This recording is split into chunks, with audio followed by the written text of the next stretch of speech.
Okay, good evening, everybody, and welcome back to my channel. And today we are talking about our top three British artists. So this is last time, probably about a couple months back, I did a stream about talking about whether the British people are creative as a people. And what triggered this was Carl Benjamin, also known as Sargon of Akkad to some, went on a holiday to Italy, I believe after he was prevented from traveling to Australia because they viewed him as a dangerous extremist, which hasn't really aged very well. And in doing so, he went around Venice and particularly Florence, I believe, and he put a tweet out which I thought was quite interesting because it didn't really resonate. I didn't entirely agree with it at all, and it was whether he said that, taking a picture of I believe it was some sculpture in Florence, um, that and also inside of a church, that there's something you don't see in Britain, and the British people aren't as artistic and creative as the Italians. And so I wanted to put this one to the test when I originally streamed. And during that stream, people like Iron Duke and Aaron Hook in the comments, and particularly Iron Duke, said, "Why don't we do a stream where we talk about our top British artists? Because there is a lot of art. I mean, the obvious one being Turner and Constable, and I thought that would be great. Let's do that." And so I've assembled now. There's going to be there's going to be like another stream with other guests on this. Nathan Hood was meant to join, but unfortunately he's unable to. But we'll definitely do so in the future. But I thought, well, we need to get individuals who have knowledge, and particularly a special guest here, returning guest to this channel, Alexander Adams, who is probably the one person I would go to when it comes to this sort of background in it. How are you, Alexander? Very well. Thank you for inviting me on, William. It's good to join you. Yes, I think if people don't know me, they may know me first and foremost as an artist, but I'm also an art critic. So I have a background in this, and I can speak with a bit of authority. I wouldn't say I'm a specialist in British art, but I know British art fairly well. And so yes, I've also written a series of monographs on artists, including Turner, who I'm not going to be discussing today, but yeah, so I have a background in art history as well as being an artist myself. I've also written recently a book called How to Start a Dissident Art Movement. So it's a nice provocative book for the artist or would-be artist in your life just at Christmas time. Fantastic, and you, of course, you're also a publisher, critiquing the behaviours and the practices of the sort of modern mainstream art who use political activism to, basically masking true art in the sort of guises of political activism, of the establishment of the regime. Yeah. So that's what we would now call artivism. And I wrote a book on artivism, which explained how the state, NGOs and institutions sort of astroturf activities that they describe as art, and they use it for political purposes.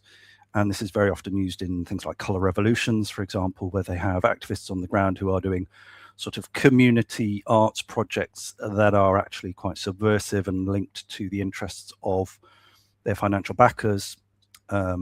Sometimes it's a little hard to trace them, but they often end up in the State Department in America.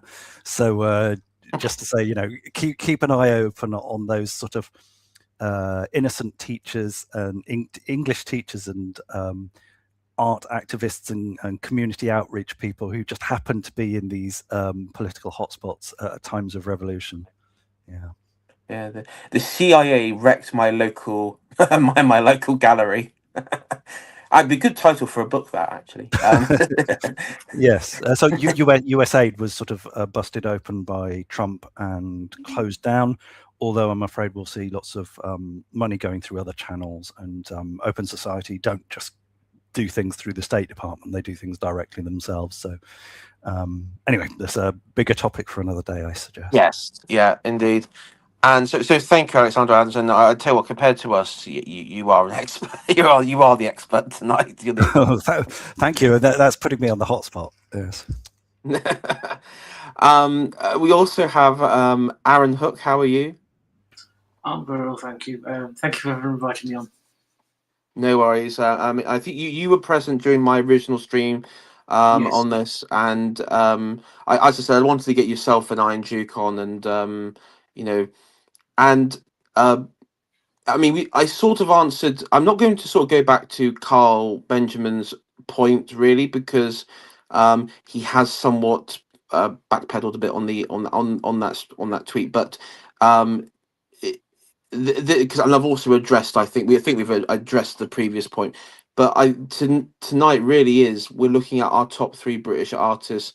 We're going to look at their styles, look at their what it displays, and also I think the time period in which we're looking at is quite important, particularly the Victorian era, the rise of in the industrial age, which is something which is always fascinated me to a certain extent, Aaron. Yes, and with my art, with the 3 I've chosen, the period in which they are living is very much shaping what they're doing, both consciously but also sort of unconsciously. And so it's going to be interesting to talk about, and also hear what Alexander and Duke have got with theirs. That's going to be absolutely true with their picks as well. No, 100%. And Iron Duke, you the mastermind of this idea of a stream. How are you tonight, sir? I don't know about mastermind. That's strong. I did work fairly hard to try and get John D to join this, but he's just not available. Although he is quite keen to join you if you do one in the new year. I just think it's an interesting subject. I mean, I remember that Carl Benjamin's original tweet was about a big painted hall or church somewhere in Italy. And I suggested that he should look at the painted hall at Greenwich, for example, in Britain, for something equivalent. I think British artists can stand up with the best artists around the world, but then I'm probably a bit too patriotic when it comes to this sort of thing. I think any art expert, although my first artist, most people would agree, is probably one of the all-time great British artists. Probably most people wouldn't be too impressed by the other 2 I've picked this evening, but I like them, so there we go. No, well, I mean, there are. I think there's, as you said, there are probably 2 names which are, the most obvious ones. Particularly one like Turner, who is the first thing I think which most people, when I've been sort of talk about this with others in other discords, will sort of draw upon. So yeah, as I say, and we'll see how tonight goes. We'll see our list, and it's a good list. We have got a very interesting selection. I feared there'll be a lot of overlap, but that's not been the case. That has not been the case at all. So without further ado, Aaron, should we start with yourself? Yes, of course. My first artist is what you'll notice with all 3 of mine. They all have sort of connection with books. So, and it's very much true with the first one, Wyndham Lewis. And this is in fact a self-portrait of his from 1921. He was, just to give a bit of biographical detail, he was born in 1882 and he died in 1957. He was a modernist, as well as an author. He was a modernist essentially across the board, both as a writer, a painter, and as a critic. And he was involved just before the First World War in the creation of the only homegrown British modernist movement called the Vorticists. And with Lewis, my discovery of him was actually quite relatively recent. It was actually thanks to a Jonathan Bowden lecture, the John Lewis that I listened to about 12 years ago. And I became fascinated by Lewis because he's a man, as you mentioned, AI, sort of shaped by the world around him.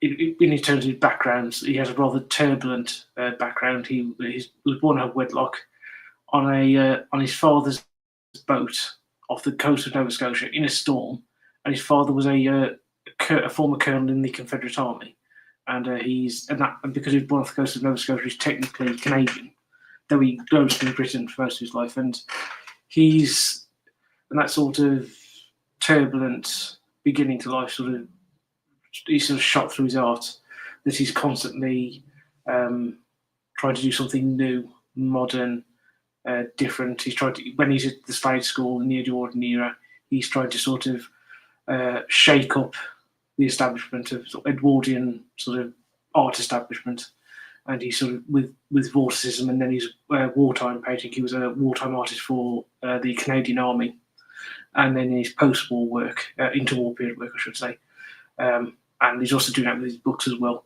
And this is an example of sort of the modernism shown in this portrait from 1921, where he's doing he's trying to. He did these were a period of his what is called tyro, a caricature. So he did a number of people. This I think was one of the first, which he did himself, and he's not necessarily trying to show the best of himself nor the worst, if you know what I mean. It's meant to be sort of provoking and sort of shocking to a degree, and this is seen again. Another part of his art is you can see during wartime, which is he was somebody who believed he was politically on the right, and but he wasn't conservative. He was very much somebody who believed in sort of a right wing modernity, which was industrial, and he, like the futurists in Italy at the time, who very much believed in the idea of a war as having an element, as something that could revolutionise and improve society. He had this, and so in his war art, you see this here, which is just, let me just get it's called a battery shelled, and this was done for the Hall of Remembrance, and it's sort of it's showing the sort of the industrial nature of World War I, but also putting across that sense of it being that industry, that revolution, that change that's bringing about, that war is bringing about, is not necessarily a bad thing. It could improve things, it could make things better. So, which of course in 1919 would have been quite provocative to say, given the sort of the great loss that people had gone through in the First World War. And the next image is a portrait of T.S. Eliot, and this was proposed for the Royal Academy in London, and the Royal Academy of Arts in 1938, and it got rejected because I can't quite make out it's on here, but I think it's on the left hand side for me, so it might be the right hand side for the people watching. There's a phallus, and that got rejected for being obscene, and so this again was an attempt to provoke the establishment, to make people think, and that caused it to be rejected. Lewis knew it would be rejected because of that. However, that caused a big sort of storm. So Augustus John, the well-known artist of sort of the first half of the 20th century in Britain, he resigned from the Academy in protest of this, and so Lewis's picture then got accepted. And T.S. Eliot was actually very positive about it. He very much liked it. It has do you notice about the shape, about its face? It's sort of a half moon jigsaw element to it. That sort of thing of it not being. This is not art as sort of the tradition that existed during the Victorian and Edwardian era. This is something new, and that's something that's continues through sort of all of Lewis's works, especially his paintings, but also his books. I've tried to do something modern, new, that isn't beholden to the old. That's creating a sort of new style and a new just newness in general for his own art.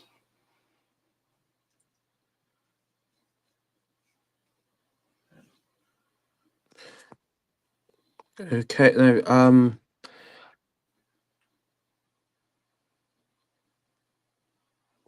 So I was going to say, if anyone wants to address anything as well, please do on each other's chosen artist. Well, I think that Wyndham Lewis is a great selection, great choice. Yeah, he's a radical modernist, but it's interesting that later on he can sort of mix things up and vary things, and he can bring in more representative stuff. So he goes from, he was never the most abstract of the vorticists, but he got quite close, and he got quite aggressive and playful, and really sort of confrontational. And then later on he could sort of combine that with producing some very, very striking portraits, and I think he was one of the better portraitists of the century. You know, out of all countries, I think he's really, that was his forte. And yeah, so he's a great choice. And I think the group of artists that I work with at the moment, that we have a great deal of admiration for Wyndham Lewis, and I'm sure that if any of you follow Fen de Villiers, a very talented Scottish sculptor, he's a great fan of Wyndham Lewis, and he sees a lot in Lewis to emulate, both sort of stylistically and in terms of attitude. So good choice. Oh, thank you. Actually, just talking about that confrontational style in his early work, that seemed to be an expression of his personality. Yes, yes. Was the art critic T. Hume, if I got that pronounced, the one who he was, I remember Bowden talking about, he was sort of criticising him for something he said, and they were walking past a pavilion in London, and Hume just picked up Lewis, turned him upside down, and hung him off the pavilion by the cuffs of his trouser leg.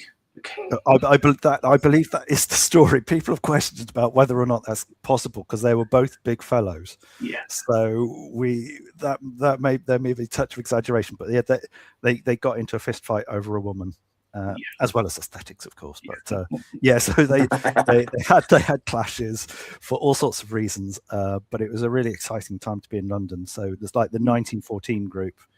I mean, they didn't call themselves that, but it was Wyndham Lewis, it was Hume, it was Eliot, there was Pound, there's also, to a lesser degree, Yeats and Joyce. So there's all sorts of exciting stuff happening in 1914. Then the war came along and removed and dispersed people, but it was a really vigorous time, and I think a lot of people admire Lewis, especially from that time. Yeah. Just to go on a slight sort of tangent, I won't go too far into this, but I think you can also see that sort of modernism, that sort of modernist urge to sort of confront things in some of his novels. The Unfinished Childermas trilogy he wrote is very rebarbative and sort of attempting to, sort of provoking the reader and trying to sort of confront them with what can be done with the novel. And I think he does that more successfully in his books than he does necessarily in his more generally in his writing than necessarily with his art. Not that he's not good there, but I think he's one of those few people. He's one of those few people who's able to do both art and writing, particularly fiction, well. And I think that makes him particularly interesting. He can use sort of the two halves of his brain to produce his work.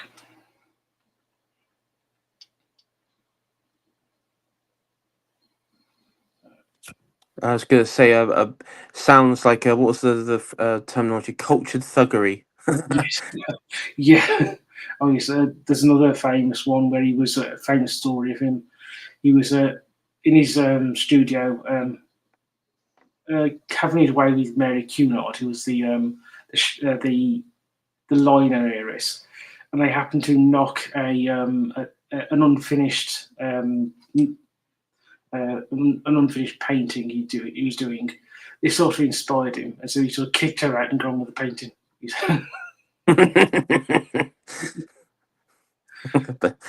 I think, yeah. I do like that sort of people with those sorts of, like, sort of personality traits.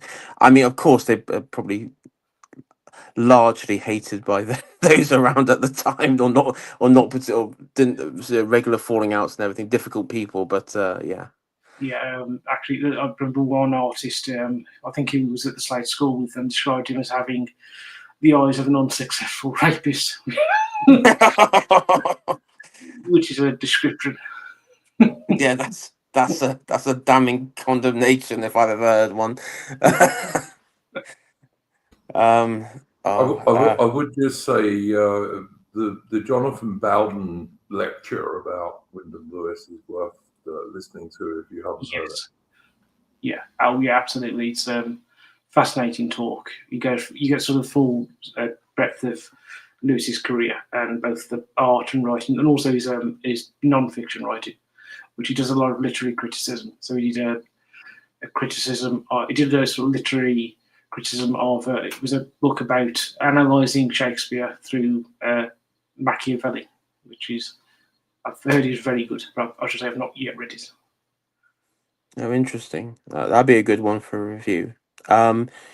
Anyway, what we'll do is, because we'll do like I think tonight, because of my internet problems, I think we'll do your three artists, and when I get round to the second part and everything, I might do one artist for myself, but because I have to do a second stream because I got other guests. We'll have other guests like Nathan and John and maybe Pharaoh and people like that will want to do this. So, Alexander Adams, are you ready at all? Yes, I am. I'm ready. I will have to work out how to share my screen.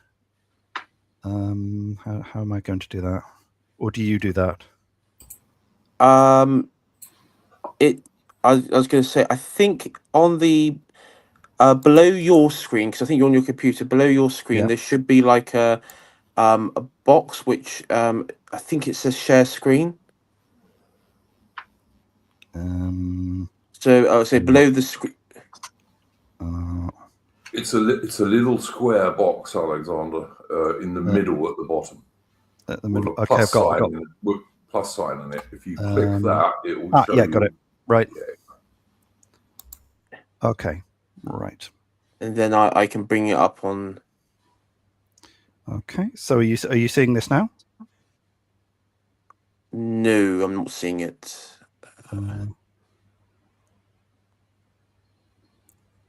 Okay. Right. Are you seeing yes. this? Yes. Right. Yes. Okay. Yes. That's great. Okay. So my number one choice is John Constable. No big surprise there. Really great landscapist. So he sort of he battles it out with Turner as our greatest artist in the sort of lists. Are you seeing a scene with a boy drinking from a? Okay, right. So are you seeing a boy drinking from a stream now? Yes. Dog on a path. Yeah. Right. Okay. That's great. So yeah. So this is a typical example called the Cornfield. So this is, I would say, very representative of his work. He did lots of paintings in his area of East Anglia, Suffolk. So he was doing paintings of places that he knew very well. He was the son of a mill owner. And so he knew this landscape very, very well because he lived in it, he worked in it, his family had worked there. He had connections with people who worked the land, with peasants and so forth. So he had a great deal of sympathy with the working man. Now, I know there seems to be a class distinction and his politics were a little bit on the reactionary side, but he was genuinely interested in the lives of working people and he was very knowledgeable about the countryside. He spent lots of time out drawing. And this is actually in advance of, you'll see there's a school called the Barbizon School who come up in Paris, and they include Courbet and Millet and some other artists. And they're kind of cited as the beginning of realism in art. But I would say actually Constable gets there first. So he's working in the first 3 decades of the 19th century. He gets there before them. And so actually, I know that British art has a reputation for being a little bit behind the times, a little bit backward. And Sargon, Carl's actually right about this in an earlier age, Now, we've lost a lot of art from the Middle Ages and from the Renaissance period and the late Renaissance period because of the Reformation, where we lost a lot of beautiful art. We can't judge it because there's so little that's come through to us. But Britain was kind of playing catch up because of the Reformation. But by the beginning of the 19th century, you've got Turner, you've got Constable, you've got a group of other artists working as well. And they're all really, really good. As good as anything that was going on in art on the continent. So, so are you seeing this one? Right. Can you see a cloud here? We're still on the. Oh, okay, right. Oh, no, sorry. I'm yeah. gonna have to click this every time. So, apologies for all the technical difficulties here. So here we have him going out into the landscape, and just as Turner, as you'll hear later on, he would go out with really basic materials, and he would observe things. He would be really try and capture changing weather effects and light effects and cloud formations. And you think clouds are pretty static, but believe me, as soon as you start to paint them, you realize how fast they move. So, and this was never meant for display. This was just like a private notation for himself, and he'd use these ideas later on. But he's a quintessential artist who goes out into the landscape and actually observes and records, and he's very meticulous about what he sees. Not a great deal of detail, but then A, you're not going to get a great deal of detail, and B, it's mainly to do with atmospherics, to do with energy and movement. So also here, you'll see, this is Hadley Castle. This is one of the later painters. I've chosen 3 pictures from each artist. And here we see an artist. He's working in a field where you could call it romanticism. So this is a typical romantic scene of ruins in a landscape. And Constable's, I would say, he's classed as one of the better romantic artists, certainly the better British ones. So he's got quite a range. He's got naturalism. He's got on-the-spot sketching, which is very similar to what the Impressionists were doing many decades later. And this is an example of romanticism as well, quite strongly conveying a tragic sense. So his life was quite difficult at this period. I think this was about the time when his wife died, so he was quite emotional. And here we get the typical thing of the romantic art, where the art reflects the emotion of the artist and evokes it in the viewer. So that's a little case putting in for John Constable, not that he needs the case. So any ideas from you guys? Yeah, I thought the second painting that you showed, the one that you said he just did for himself of the clouds, that was almost Turner-esque in some respects. Yes, yeah. They were actually rivals, but they did kind of learn from one another. But yeah, it's an interesting thing where they're kind of like, they were never very easy around themselves. And Turner was already established. Turner was a star when he was just out of his teens. Constable was very good, but he was a bit slower, and the Royal Academy was a bit slower to take him up. So he always had that sense of bitterness, and he was slightly younger as well, so he felt like he was always trying to compensate. But yeah, there's a lot of crossover between the two. I said in my previous stream, because I looked at both Turner and Constable, and one thing I noted, and this was something that just a observation going through each's works, I noticed that Turner, his sort of, particularly of the countryside, it would show the sort of, I guess you see, the more organized nature of the English countryside. So like, the crop rotation, the farming, everything. But Constable, he really went into sort of the wild nature of the English countryside, and particularly where the nature had actually reclaimed, like in the first painting you showed there, of the ruin. Are you able to? Yep. Yes. Yeah. There's almost like an aspect of where it's sort of like nature sort of reclaiming that, the countryside reclaiming that, and that was something I noticed between the two. That how they actually view the English countryside. Yeah, and also you got to remember that Turner went abroad quite a lot, and what he would choose particularly dramatic landscapes like the Swiss Alps, for example, where British artists hadn't really been, and he would play up the drama and the wildness and the extremity. And when he was in Britain, when he was back in England, he tended to do that a lot less. So he tended to go for specific countries for particular settings and views. But Constable travelled, I think, very little, and was much more tied to his local landscape. He didn't travel so much within England, whereas Turner was a great traveller. Yes, interesting. And so Aaron, have you got anything to add on this?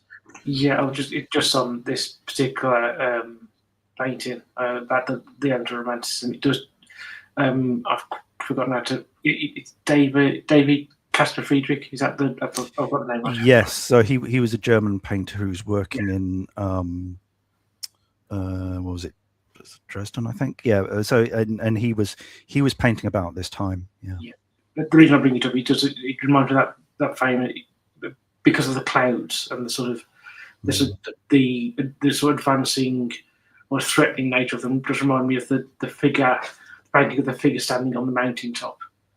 Oh yes, yeah, the guy standing up on top of the mountaintop, looking over the tops of the clouds. Yes, the Wanderer. Yes, a very famous painting. Yeah, it gets that sense of the sublime that you get a lot with romanticism. With this, that thing of being in awe of the clouds and in awe of the landscape, and the fact that it's not, as AI said, it's not tame. This is wild. It's reclaiming what's it's sort of overawing and almost threatening in a way, and that comes across really well. Yeah. And you've got this the tower. This is Hadley Castle, which I believe is in Suffolk. And obviously I think it was ruined during the Civil War, the English Civil War. Yes. So you've got this dramatic sort of slash out of the turret, and you couldn't have a more fitting sense of something being broken or severed or damaged. So it's a great dramatic atmosphere, and which sort of really conveys, which reflects the weather and the sort of the steep, precipitous nature of the hillside to the right. So it all sort of combines into a sense of drama and sort of imminent foreboding or something. Yeah. It's a pity that Nathan Hood wasn't able to make it this evening. Oh yes, he could talk about Pendragon. he could talk about the Pendragon Society and restoring British castles, because of course so many British castles like this one were slighted during the English Civil War. That's why we have so many ruined castles in Britain. Yeah. No, indeed. The other thing I was going to say is that I don't know about you guys, but certainly my granny had the Haywain, a print of the Haywain on her wall. I think nearly everyone. I didn't choose that one deliberately because I thought everyone knows that one already. Yeah. My nan did have that print on her wall, and interestingly, she also had on the main wall of her front room it's a carpet painting, and the painting was a normal sort of countryside image of a farmer having his plough pulled by a couple of show horses, but the artist who'd done it essentially copied the trees from the Haywain and put them in the background, and you could when you compared the print she got hung up with the trees and the carpet painting, you could see exactly what he'd done. He's sort of a homage to it. Yeah. All right. So I think what I'll do is I will share this one. So I'm going to move through.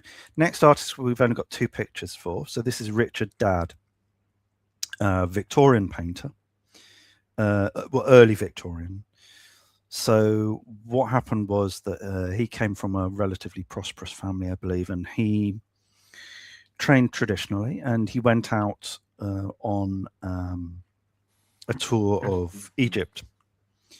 And this was quite common for artists. So artists would sometimes do what was called the grand tour. This was also true of English gentlemen as well, that they would go out on the grand tour, and that was part of, you would visit Paris, but then you would go to particularly to the Mediterranean and particularly to Italy. So part of the grand tour was that you were getting an education in the classical civilization, in Renaissance art. And it was sort of part of your education. It was part of your understanding of art, your understanding of history, your understanding of, warfare. If you were going to become a general or something, then you would perhaps go and see some great military sites and military battles. You would also go and see Rome, of course, because it was the cradle of Western civilization and so forth. But there was also another tour that people did, and that was for artists. Very often they would go to the Near East. So they would go to North Africa, principally Egypt, which I believe at this time was under the protectorate of the British, and also Palestine, particularly Palestine, because of, being the Holy Lands. There was a great deal of interest in people wanting to go and paint at Jerusalem and Nazareth and Bethlehem and so forth. So here, Dad goes on this tour of the Near East. So he goes to Egypt, and this is one of his scenes that he does. And you can see that he's been very accurate, but it's quite lively. The colors are pretty, I would say, relatively harmonized and subdued. There's a possibility that the colors have changed slightly over the years, but not that much. I think this is in quite good condition. So he went to Egypt, and please go on. Hi, I think you're muted. No? Alexander, I was just going to ask you: is this painting, is this got anything to do with the Orientalism school of art? Yes, indeed. Well spotted. That's exactly what it is. So this is an example of Orientalism. So this was something that was very common in France, Germany, and Britain, where artists would go to the Orient, especially after Napoleon's expedition in Egypt. That was when that kicked off a great boom in artists going to Egypt and the Near East to study things, and they would do sort of almost ethnographic studies, anthropological studies of the people there, the different costumes, the landscape, the buildings, the architecture, the history. And then they would come back with these ideas in sketch form, so usually books of watercolor sketches and drawings, small paintings, small portable paintings. And they would bring these back to their studio, and they would work them up over the course of a year or 2 years, providing background details and information that they could use in larger paintings that they would exhibit publicly. And this was all part of the Orientalist movement. So it was part romance, it was part history, because people would go to the Orient and they would say, this is exactly what Jesus would have seen, for example. So they would say, these customs, these physiognomies, these buildings, these forms of agriculture that are pretty much unchanged for 2,000 years. So therefore we're getting an insight into what Christ would have seen. So this was particularly interesting for Christian artists, which of course was all artists in Europe at that time. So yeah, this is part of the Orientalist movement. So second image and last image, and for Richard Dadd, is this sort of incredible painting. It's called the Fairy Feller's Master Stroke. So this is this is actually, we're getting closer and have a look. So you can see here, it's tiny figures being surrounded by flowers. You can see here daisies, and you can see different grasses. And this was the product of his madness. So Richard Dadd went mad, He was having delusions when he came back from the Near East, and he actually killed his father and was institutionalized because of his madness and the patricide. But he was not a violent man per se, and when he was in the asylum, which is where I believe he spent the rest of his life, he was not violent at all. He was treated very well. He was an exceptional artist, and so he was given leave to sort of paint in the asylum. And this is an example of his master work, which is an incredible fantasy painting. And you look at this, and it feels like it's an incredible character on the bottom left there. Do you know when he died, Alexander? No, not offhand. I thought it was 1860s, maybe. Okay. So that doesn't look like an 1860s painting, does it? Well, it's no. In some ways, it's incredibly weird, but in another way, it actually overlaps quite well with the Pre-Raphaelite painters. So you look at the beautiful Lady of Shallott's favorite artist. She was a huge fan of the Pre-Raphaelites. Yes. Tip of the hat to Lady of Shalott, much missed. Great person, much missed. And she was. I should probably mention that as part of Millennial Yule, Millennial Woes is doing a Lady of Shalott memorial stream on the 28th, I think, of December. Yes, that's right.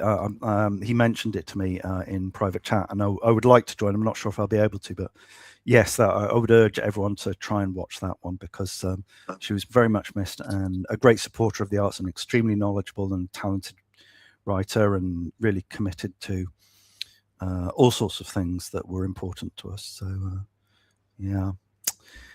Keith Buckley in the chat is saying it's a Hieronymus Bosch copy. I don't think it is, really. No, it feels that weird. It feels that weird.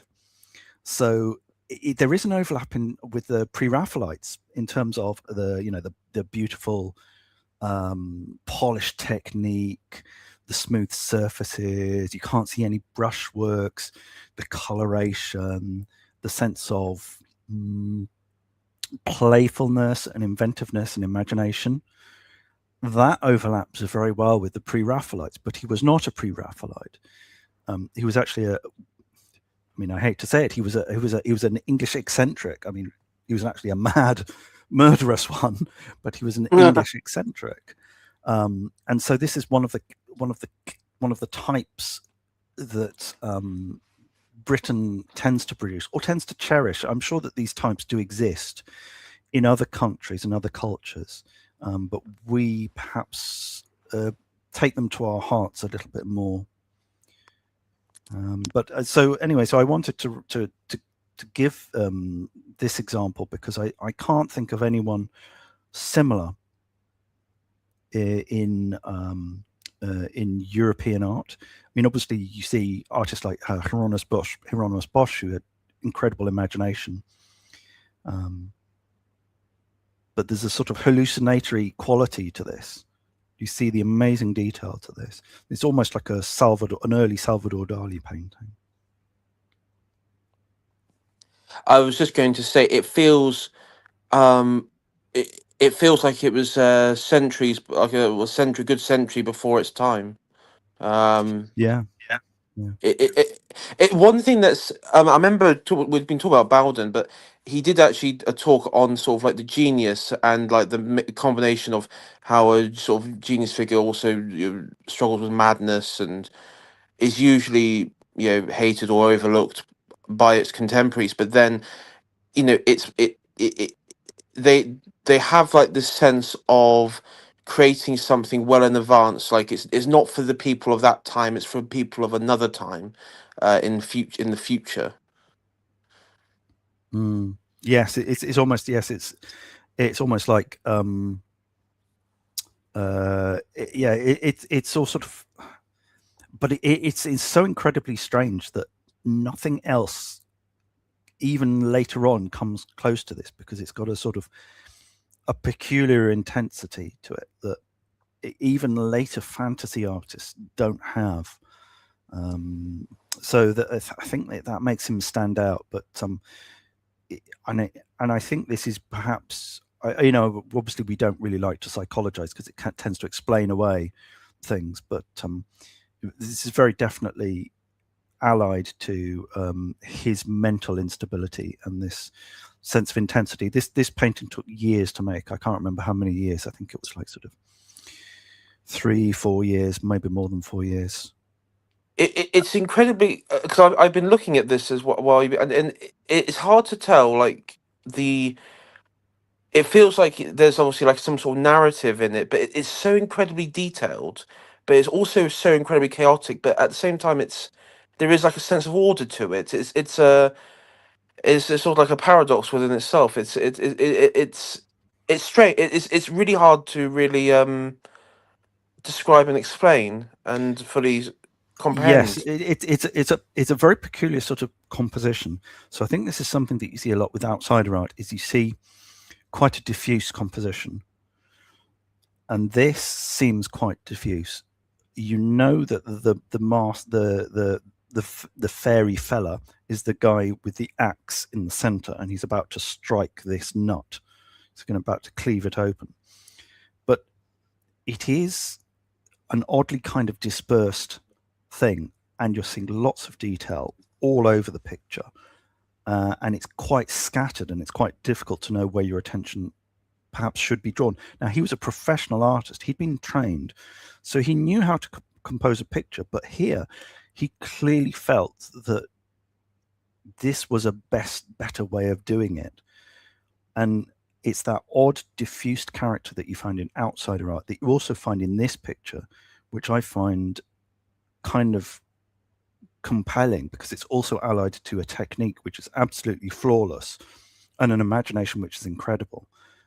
But then it's also got this odd naive quality as well, which you find in outsider art.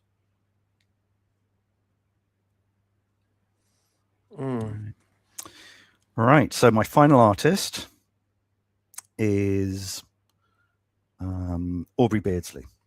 So Aubrey Beardsley, working at the end of the 19th century, principally in the 1890s, so he's late Victorian, called a decadent artist. He's a contemporary of Oscar Wilde, yeah? He was indeed. He actually illustrated some, the Yellow Book and Savoy, which Wilde wrote for at least the Yellow Book and possibly the Savoy. I think you're right. Yes, he wrote for both of them. Yeah. And Aubrey Beardsley was very young. He was a teenager when he was picked up by a publisher in London, and he was given the job of illustrating the Death of Arthur by Mallory. So he came up with he was given quite an onerous contract to produce an incredibly large number of illustrations for giant deluxe publications of this poem, with full-page illustrations, half-page illustrations, and little I'm not sure what they're called, but little sort of designs that sort of break up blocks of text. And so he was contracted to do something like, I think it was incredible, like something like 350 separate drawings over the course of, I think it turned into about a couple of years that he was working on this project, and all the time it's being sort of published in installments.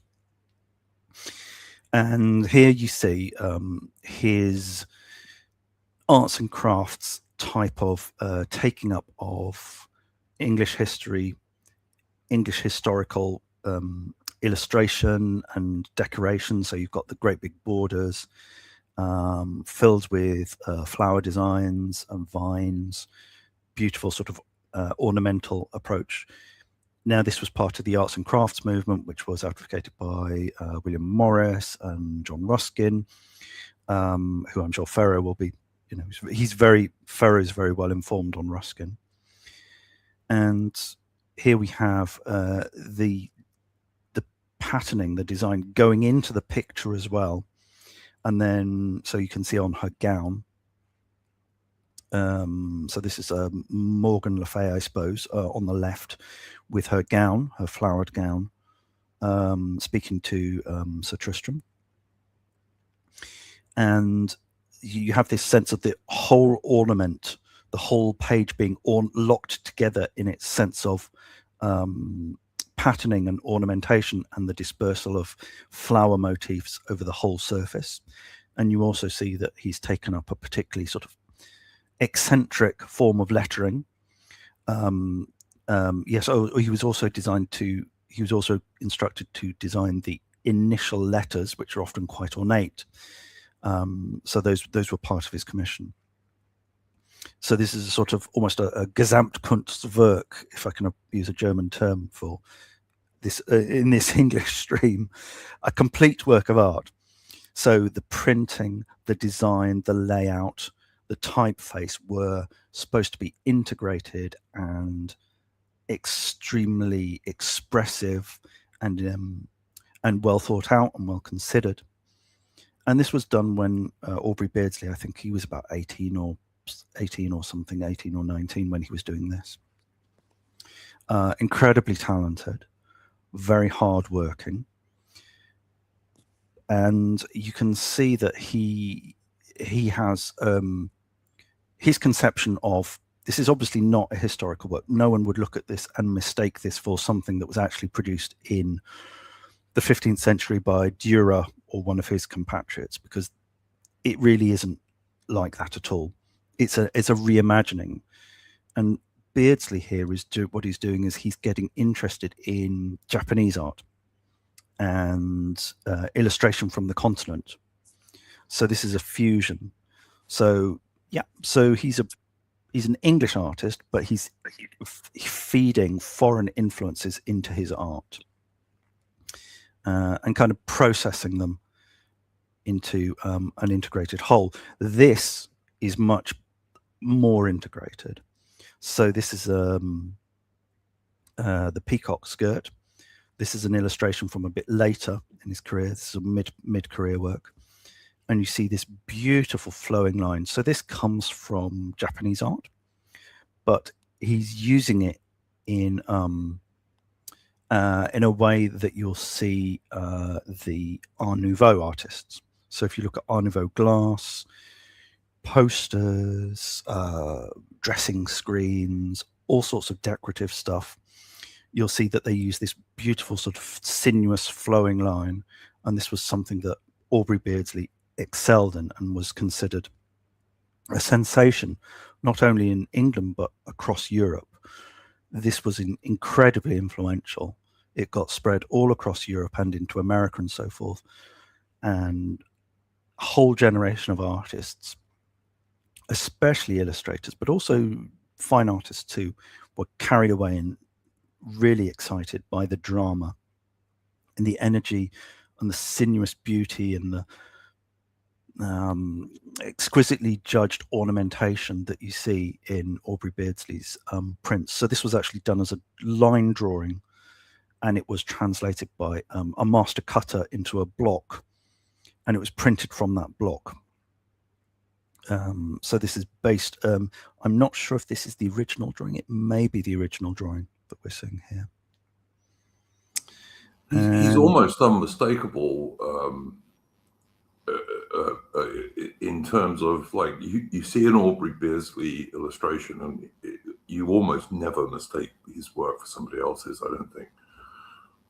Yeah, it's really true. His work is so distinctive. You have other artists who follow, someone like Harry Clarke, I believe, who did some incredible illustrations for Edgar Allan Poe, which you really should seek out. But Aubrey Beardsley is in a class of his own, and he's much more daring than the artists who come afterwards and follow him. He's really leaving so much open space. So look, you've got two figures, and the one in the center, or the one on the left, there's no description of the body at all, nothing at all. It's all completely covered by this cloak, and you're just given an indication of what's going on there by the outline, and the outline has to do everything, because there's no shading, no detail. There's not even a couple of lines to indicate where an arm might be or a hip might be. nothing at all. It's incredibly pared down. It's like laser focused. And yet on the other figure, you look at the other figure and, you know, you've got an outline of the figure, you've got the pleats of the skirt, you have the detail of the knees, you know, you've got everything. So he can flip between really concise detail and super minimalistic, almost abstract shapes. And you've got this incredible arabesque. The arabesque was a curving line, an expressive, curving, sinuous S-type line. And here he's used it absolutely to a T, not only in the outline of the peacock skirt and the sort of the cloak, but also in the curves of the ornamentation in the lower part. It's incredible work. And here we have a very late work. This is Venus, Venus between two terminals. I think it's from the last year or two of his life. He died in his mid-20s, I think. He was really young. He died of tuberculosis. He knew that he wasn't going to last very long because he'd been diagnosed in his teenage years. So it's an incredible thing to think about. He spent his brief adult life knowing that he was very close to death. And so that must have informed his interest in the macabre and the bizarre, death. And I think he was so caught up in trying to experience as much of life as possible that he couldn't actually, he would never get to live because he had a very restricted life. He was ill for much of his time. He was in sanatoriums, or he was just in isolation, or he was extremely weak. And he was basically lying in his bed drawing most of the time. And that was the last couple of his years, was essentially being in a room, doing very little, just drawing and drawing and drawing and drawing, knowing that the end was getting closer. Here we have this another beautiful picture, and you've got he's learned here. This is so much more, I think, sophisticated and beautifully integrated in a way that the first one wasn't. So you see the way he's built up this trellis, and then you've got the roses and the foliage and the tendrils growing around, and it's incredibly ornate, but it's not overdone, it's not suffocating. It's quite intense, but it's all balanced because he's got the figure, which is almost entirely white, balancing these areas of dark, heavy patterning. And so I think this is an incredible example of design. And if you want a world-class artist and you want to look in the field of illustration, I would say go to Aubrey Beardsley, and he was perhaps the best illustrator of all time, and he was English.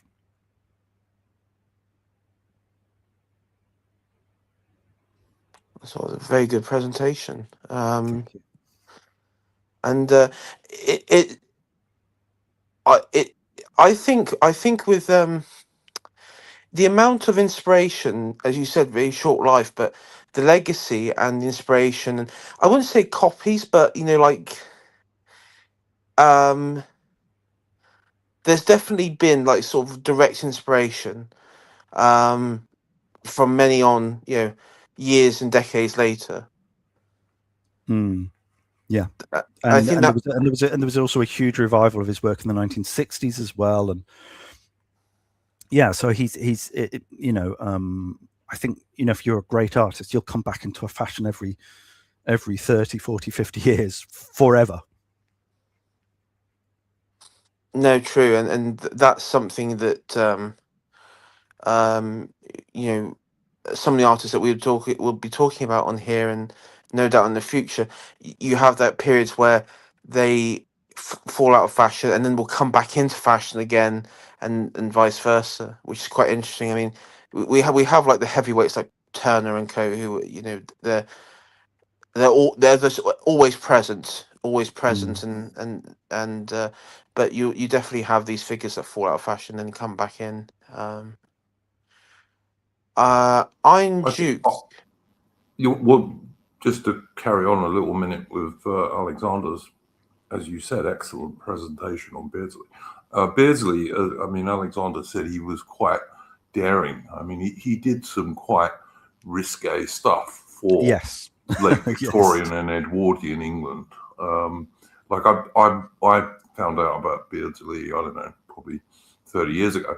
But just because I happened to see a couple of his illustrations and they were so good that you go, well, who did this, you know? But he was just so distinctive and original. I think he was nicknamed at one stage by people who didn't like him weirdly Beardsley, but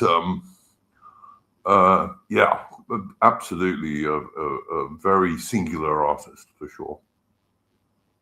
Yes, I didn't include some of the more erotic art for our more sensitive viewers, but it's out there for you to find. And I think those three examples just sort of cover the basis pretty well. But there's a lot to him, although, you know, obviously in quite a short life, sadly. No, I say thank you for not sharing the two erotic images on here. But Says the man who did the Marquis de Sade live. Okay. Yeah. Okay. Maybe I haven't got a leg to stand on in that. Yeah. Maybe I haven't. I also really wanted to ask Alexander, because I'm sure most of the audience would be more interested in listening to Alexander than me. And I will do my free arts in a minute. But I wondered if Alexander could just give us he did a bit of it right at the start in terms of the amount of medieval art that has been lost in Britain because of the Reformation and other things. But I wondered if he could kind of place British art in terms of European art more generally. Yeah, so obviously what happens is you have a big break during Henry VIII. Now, the work before then that we tend to know of, where we see names, we see Italian artists. So obviously the British, or specifically the English, sort of had this attitude that the Italians and the French did it better. So the French did the food, you know, the Bavarians did the armor, the Milanese did the armor, and the Florentines and the Romans came in and did the wall decorations, and you got your carvers from this place and so on. And regardless of the Reformation, what you see is afterwards you get in an influx of import of artists like Lely and Van Dyck and Rubens. Rubens came in and painted the banqueting hall in Whitehall. You have, in an earlier period, you have Hans Holbein the Younger, a brilliant artist from the territory that's now Switzerland, I believe. And he was the court artist to Henry VIII. So all this time, you've got foreigners coming in and taking the top jobs. And that suggests, that there was a little bit of snobbishness, but it also does suggest that there was a lack of maybe quality or training for British artists. And that was why you didn't have so many native British artists. Now, there were a handful, but you don't get them so much, which is why I think the top people were turning to foreign artists, was because they were proven quality. You could get them over. They had been trained very well on the continent. And we didn't have an academy. We didn't have very prominent painters. So, I mean, an artist like Grinling Gibbons is a great carver.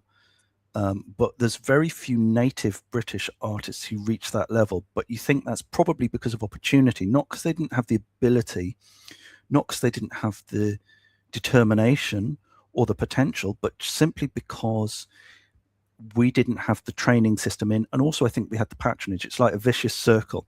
If you don't have the court patronizing your people, then your people are not going to get trained up well enough to train the next generation of your people.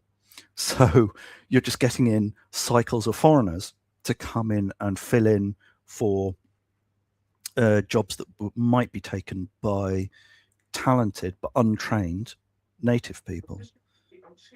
And that slowly sort of falls out. So by the end of the 18th century, you've got artists like Blake, Turner, the Romantics, and so forth, and then you've got Constable, and then you've got a whole bunch of artists who rise up. So during the 19th century, you've got no problems at all. You got no sense of sort of diffidence or Stubbs. Someone needs to mention. Stubbs. Yes, yeah. Stubbs is an incredible artist who, you know, essentially mapped out the anatomy of the horse, working on this project for years and years, making hundreds of drawings in terms ready for printing, and that was going to be his greatest legacy, was a book on the anatomy of horses that are, I mean, frankly, better than Leonardo da Vinci's. That's how good they were. Yeah. So yeah, I think it's a question of patronage as rather than talent, which was limiting British artists early on. Yeah, you needed to get paid, Alexander, because otherwise you couldn't make a living doing it. Basically. Absolutely, and you couldn't get the top paying jobs unless you'd already been trained. But if the person who was going to train you was 200 miles away and it took a month to get there, how are you going to get trained? Who's going to pay for you to go over there?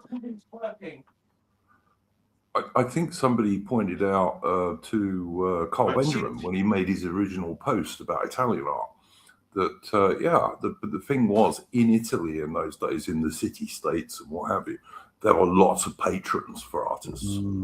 Yeah. So what happens is, of course, you've got the court, you've got the English court. I mean, earlier on, you've also got the Scottish court as well when that was separate. But I mean, that was quite poor.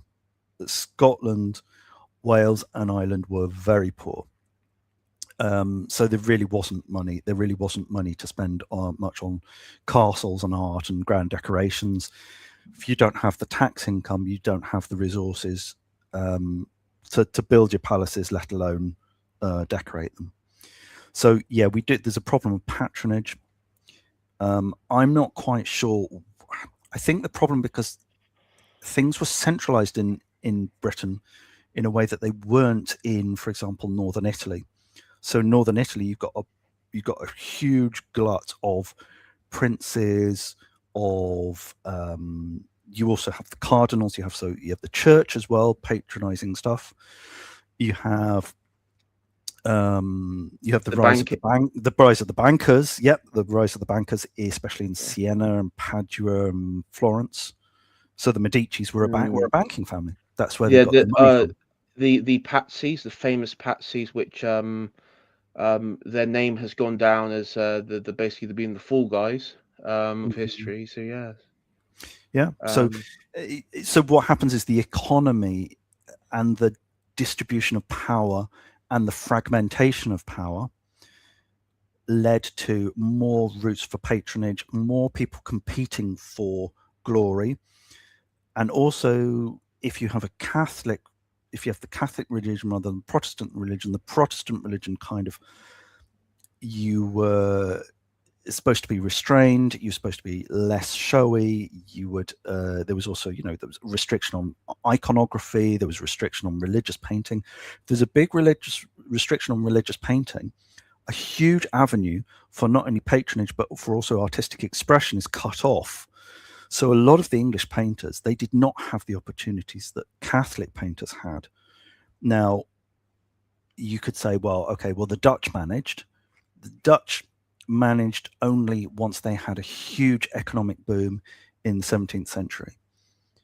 And they had that before the English. And that's what allowed them to get a head start. But Britain was a lot slower.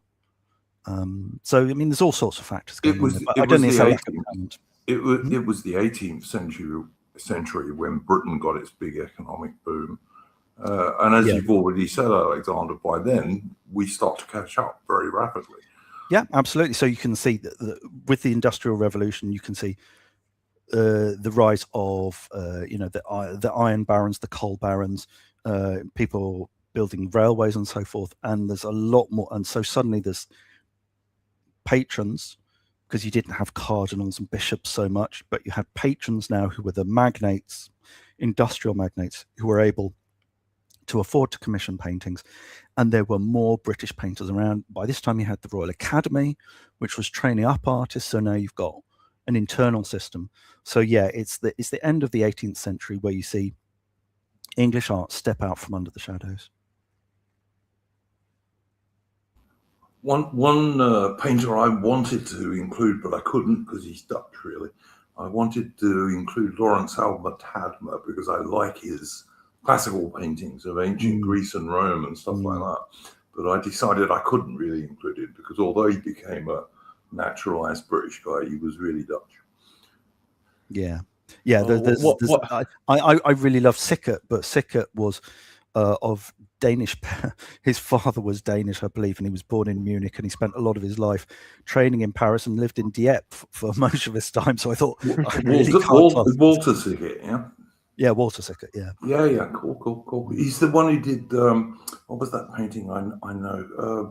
He did the Camden Town Murder, I think. Camden Town Murder. He did Ennui, which is the old bloke with the cigar gazing away and his wife's gazing into the mirror. And terrific paint. The Brighton,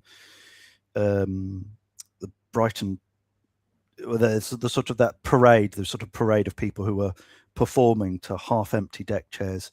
I think it was painted in 1915, and apparently on the south coast you could hear the bombardment coming across the channel. You could hear the cannons, the high caliber cannons firing. You could hear the echoes drifting across the sea. It must have been a very eerie experience. Even if you didn't know it was the death of Britain you were listening to in the background, but in many respects. One of your earlier, one of the things you said earlier, which I thought was interesting when you were talking about British eccentrics and how they've always been quite acceptable in Britain. I don't think they are so much these days. There's so much conformity now. Yes, I would agree. I would say that with the restrictions of, it's a bit of a cliche, I'm not going to go into it, but, free speech restrictions, but also in terms of homogenization and accessibility, it's very easy for people's comments to go out into the world and to become public knowledge, and you get public feedback. I think, if you're Blake, you can be an eccentric and be locally known, but it doesn't have great ramifications for you. And also people were more tolerant back then. It was like, oh, there's this weird chap and he goes around in his garden completely naked and he's talking to God all the time. He's singing to God in his garden. He's a little bit odd, but we'll leave him to it. You couldn't get away with that today. And obviously there are some things that people did which you wouldn't want people to get away with, but it is quite sad that you've had a general sort of flattening out, I would say, of these sort of peaks and troughs. It's the sort of march. Everyone has to be. It's sort of like the egalitarianism wipes out the eccentric, and the individual. And it's kind of it's I mean, not to get too political on here, but because I don't want this to be a political stream, but the promotion of individualism is the ultimate form of mass man conformity. Yes, weirdly enough, it tends to remove the eccentrics. It tends to say, we want you to express yourself, but we've got certain rules on how you can express, where you can express, the things you can say, the things you definitely can't say. So what happens is liberalism and the cult of the individual tends to weirdly remove the eccentric and the true original. I always view liberalism feminism, mate. Will it also feminism, because yes, I adore women. I really do. The world without women would not be worth living in my opinion. But they tend to be quite conformist. And if you have a feminist society, that tends to make society quite conformist. Women value conformity. They're high in agreeableness. They tend towards sociability. They're extremely conscious of how people are judging and talking about them. The man who's obsessed by objects and ideas and he cuts himself off from social mores. That is your classic genius. That's your classic eccentric. A feminized society curbs those tendencies. And you see that in conversations. I mean, I jokingly said in one of our previous streams, Alexander Adams, I was in a discussion with it was at work with a young woman, and it is interesting when if you try and set the conversation or steer it away just as like a trial, how quickly, particularly when we're around other women, there sort of tends to be like a follow. Now with men, if you're in a sort of like a conversation, or if you're in a group of men, it's sort of like the more dominant one gets to determine, and you have to sort of really dominate over the others to get that to be heard, basically. And you don't see that with women. So even on a sort of communicational level, I mean, for me, I the conversation was a bit odd. I will say, I was discussing, like, if you had to commit suicide, which would be the best way? And I was more interested in how the women would do it than the men. Women tend to be more messy, I find. They were sort of like in the bathtub sort of stuff. I would have thought more pills and everything. I know it's a bit of a dark subject, but it was quite an interesting one. I think, yes, I think there's the competitive element, which you happen in masculine societies or masculine spheres.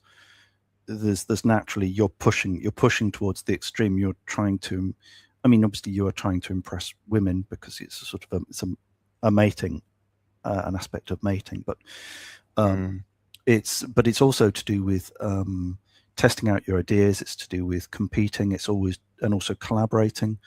You're working as part of a team. You're working as part of a group. You get spurred on by competitiveness, by rivalry within that group.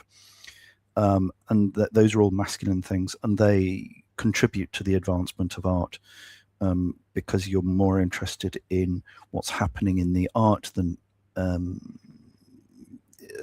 trying to fit in or trying to please people. Someone commented in the stream about in the comments about women being appreciated for their visual qualities because we're so don't you think that women are that way because we are valued by men who are visual? Yes, I would say obviously women are quite attuned to things, so they tend to be more attuned to color. Fewer of them are colorblind. It's interesting that you need to get on you need to get on Ed Dutton onto one of these streams and he'll tell you about it, but fewer women are colorblind. It seems like that might be related to them collecting berries and fruits and stuff.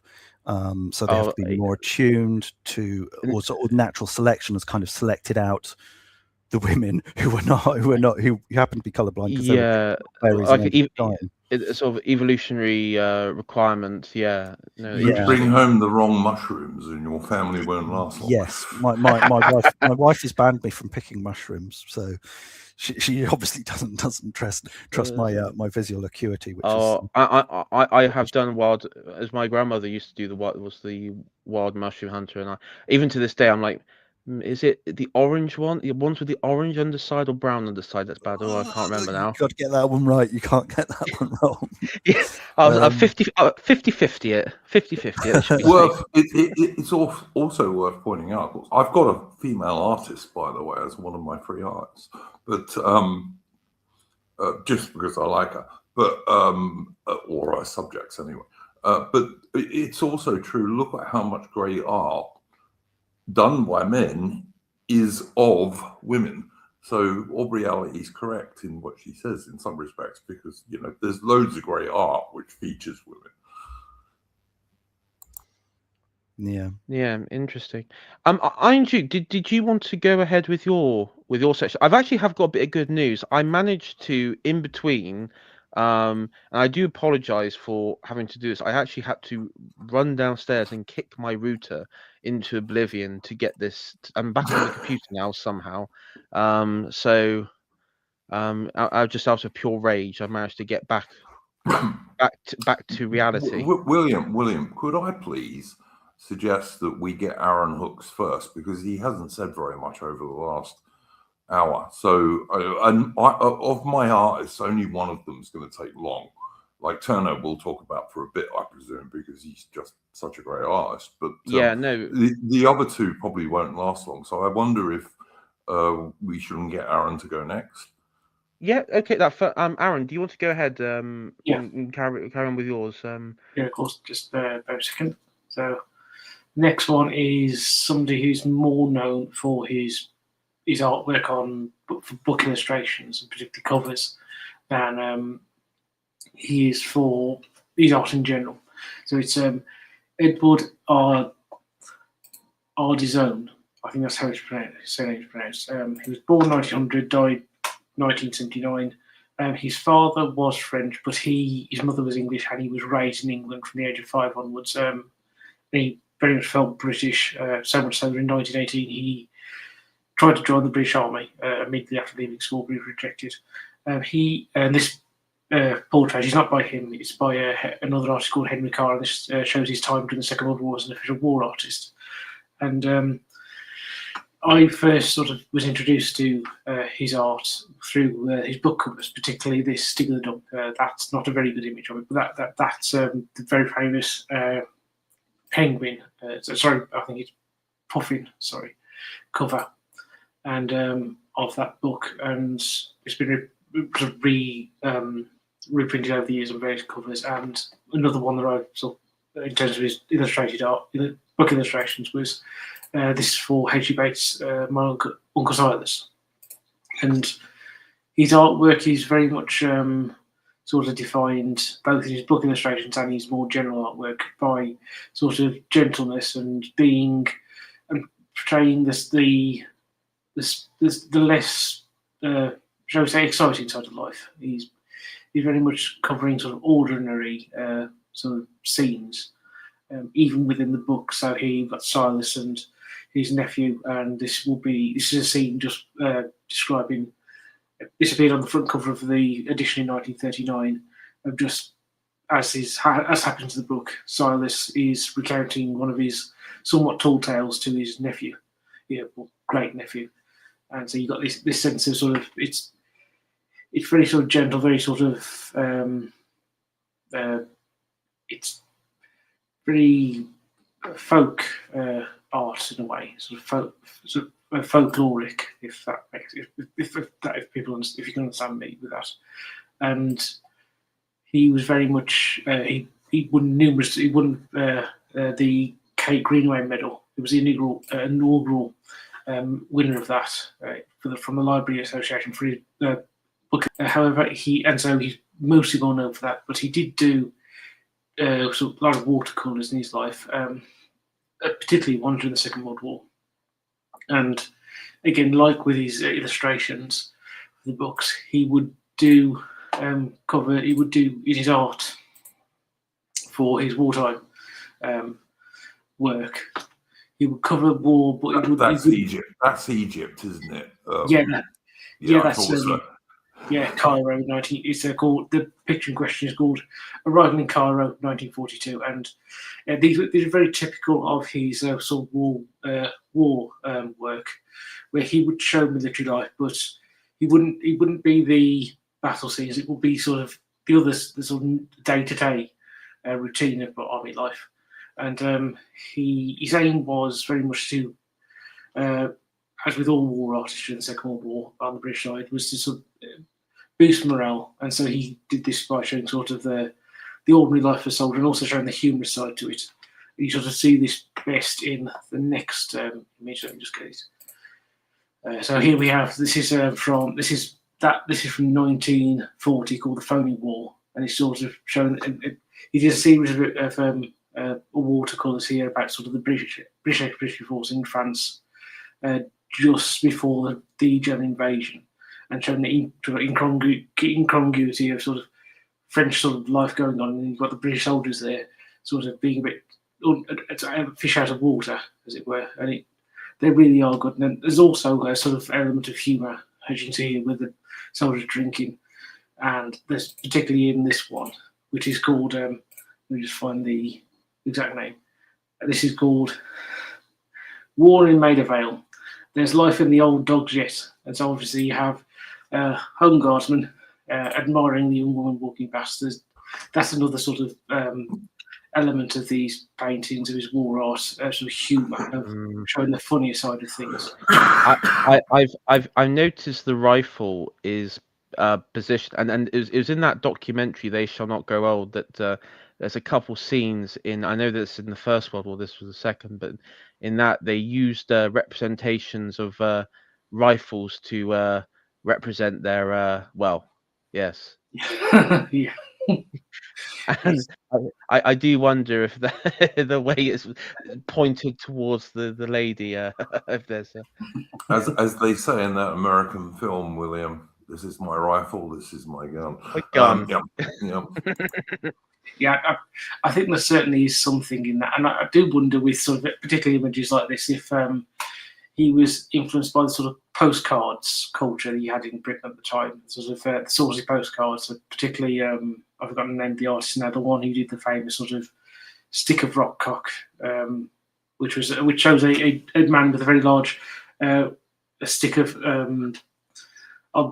Blackpool rock being held on his leg, but it looks, as you can imagine, what it would look like. That sort of musical humour, which you would later see as sort of carry-on films. And so he, in these sort of wartime watercolours and sketches, he's showing the other side of war. So there's a sort of daily routine, men on leave, sort of Loaf of Sheffield's got right. Donald McGill was the very famous postcard artist, and so with these images, very much seeing sort of the less sort of dramatic and in many ways humorous side of sort of army life, and so he was I should say that he was very well liked in the army by not just his fellow artists but journalists and the senior officers and the men in the ranks. He adapted very well to the army, and so he that enabled him to get a lot of access to sort of areas that other war artists didn't necessarily get to, and so that adds an extra element of sort of uniqueness to his war art, and that side I don't think is as well known as his illustrations for books, particularly book covers, because they are the thing that sort of sell well, as it were, as opposed to his watercolour works.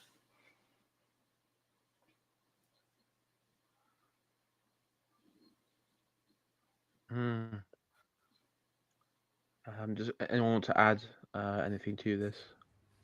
Yeah, I think he was commissioned as a war artist, wasn't he? Yeah.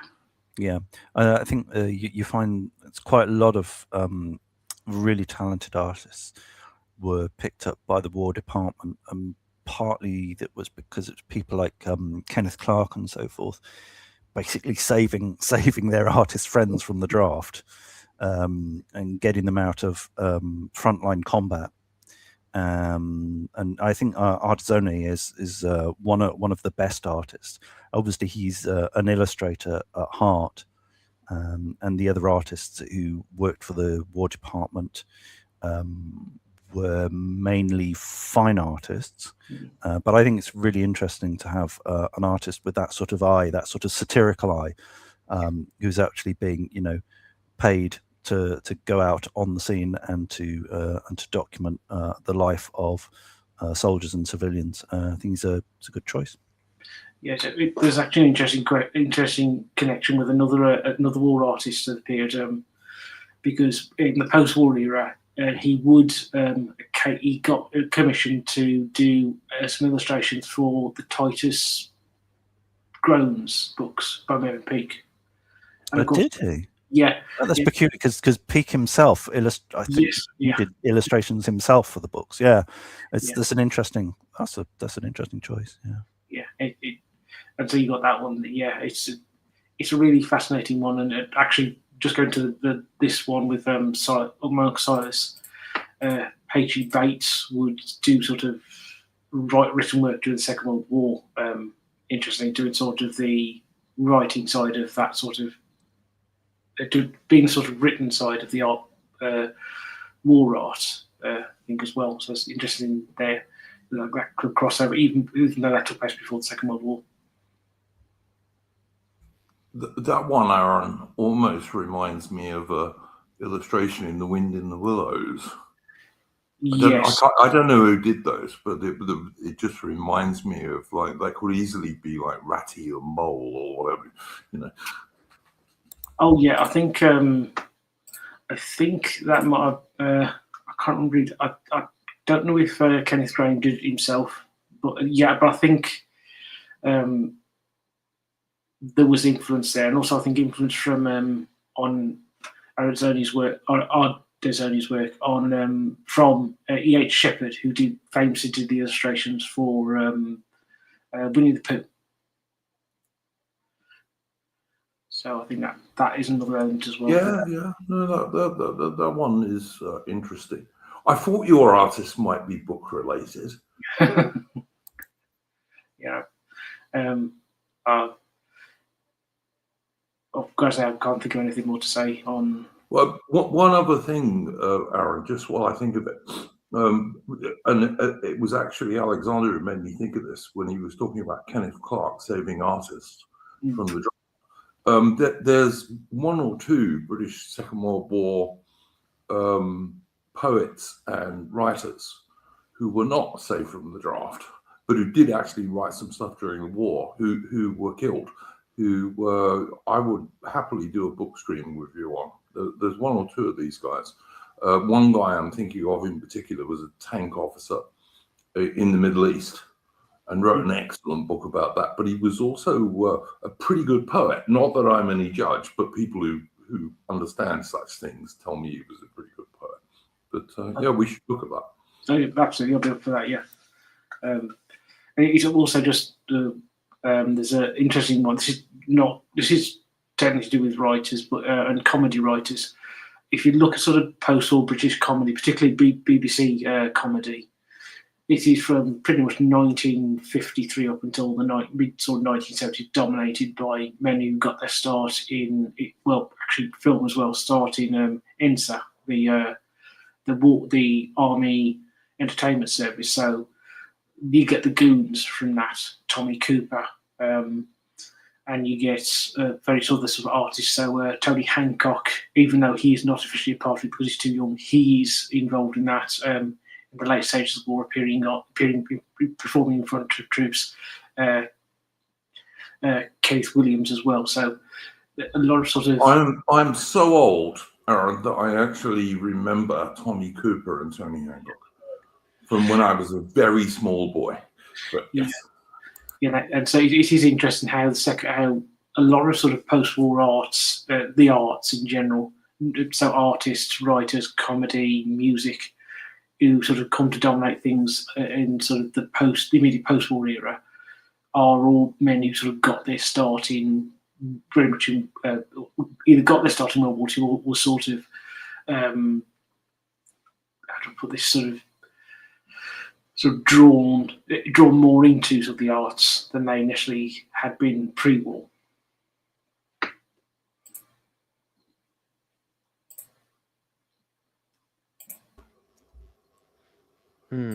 How do you want to do this, William? I could do Turner, and then maybe we'll get Aaron's third artist, and then afterwards I'll do my last two, because they won't take long. I do not mind. I managed to get my one artist as well. I'll only do yours. Do yours, William. It's your stream. Do yours. I'll do mine, and then we'll go to you, Iron Duke. Then we'll go back to Aaron, and then because I think that'd be quite good. yeah, because I'll be doing more streams. I'll only do one tonight because then I can I can talk about my others. Now the one I'm going to be talking about is, I think it's my favorite one, and it's one which I guess it just on a pure aesthetic level. I like sort of nocturnal. I like autumn. I like the winter. I like the sort of darkness, and I've always liked that sort of. I've never been a summer person. In truth, I've never liked the summer. I like the winter, and I have so my chosen one is John Atkinson Grimshaw. Um, he is known for his cityscapes, but also he's done several portraits, but also delved into mythology, and not all of it is uh, sort of Twilight Night. There are some variations, but he's known as sort of painting sort of like a nocturnal type of artist and depictions of the cityscapes. Um, so John Atkinson Grimshaw was born in Leeds, and I believe he married his cousin. He worked for the uh, uh, he was one of the rail companies. Um, but he left to pursue his career. Um, and his inspiration, obviously comes from the likes of Turner. His style is very much on you have the mix of the Romanticists and the Pre-Raphaelites. One thing I do like about is it's the lighting, but it's the nocturnal aspect, because it's not it's how he creates the sort of style of lighting which you don't usually see in sort of cityscapes, especially at night, where you have the lights from the city, but also mixing with the natural light as well from the moon and what have you, and particularly in cities like London, which he depicts, but also Leeds, um, and so on, which are the sort of main two major cities. And I will say a lot of his paintings, though, are around Yorkshire, particularly around Scarborough, where he lives. Now, the first one I've got here is, if I can bring it up, I will actually. The first one is one of his mythology ones. So this one is the Lady of Shalott. I'll just bring that up here. As So here we have.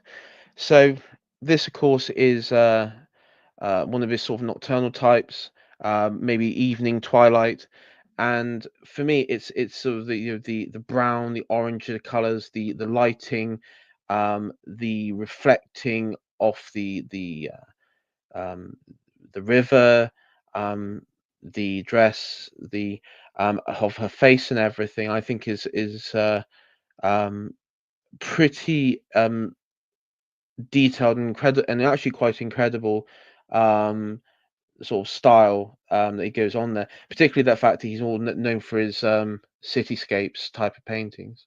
I also quite find it quite interesting that even though Charlotte is a character sort of more like Brittonic sort of style, but there's also like particularly with the boat, there's also a bit of Norse element to it, which is quite interesting.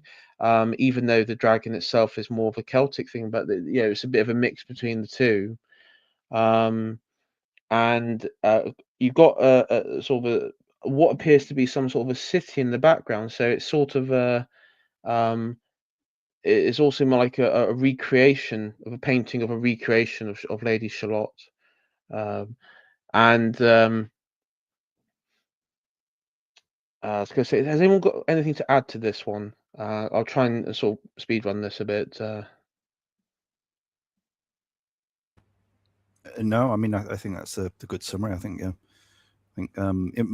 probably be good to show people what he's most famous for, because Yes, he's not really known for his figures, is he? No. I will. I don't. Do not worry. I will bring up. So this one, I am. I'll just see. I'm gonna bring up. I'll probably bring up his sort of more. So this is Liverpool. This one I'm bringing up is from Liverpool one. So this one is and then I'll bring up Battersea Bridge, and then maybe one of his Scarborough ones just quickly.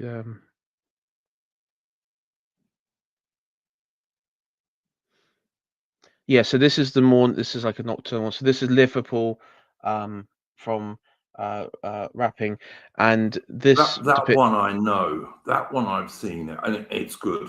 I like the reflection from the shop windows and what have you. Yeah, that painting I know, William.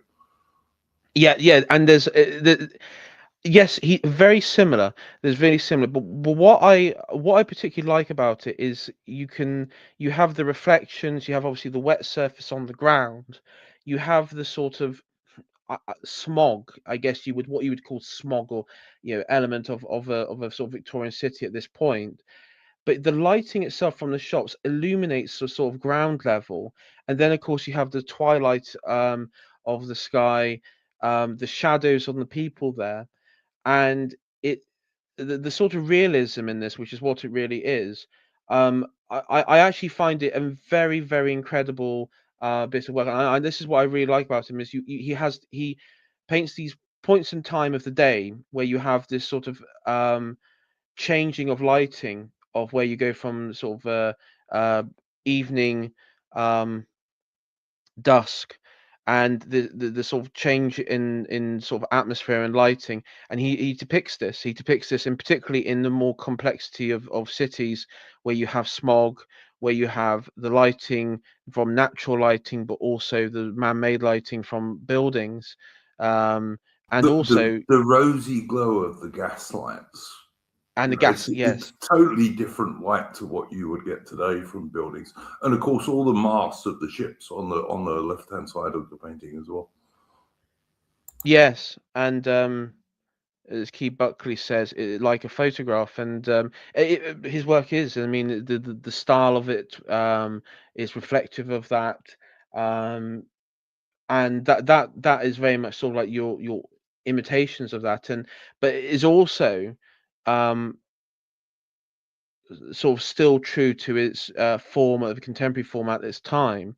I believe he was elected to the Royal Photographic Society later on, and I think his children were also involved in that. They continued on in that sort of legacy. I also was this sorry, that's I think that's a really beautiful example. I know when I used to go to the Tate in Liverpool, this was the sort of when they used to sell posters of actual art, and they don't do that so much. You could actually sort of buy posters of this. There's actually a version of this in the Tate itself. It owns a version which is not as good as that version. So yeah, that's something that I was very familiar with, and you used to see it in the poster shops, actually in the Albert Docks, which is where the Tate is located, and there used to be a poster shop there, and this was obviously a very prominently displayed, because it was actually within sight of this area, within sight of this view. You talked about his children.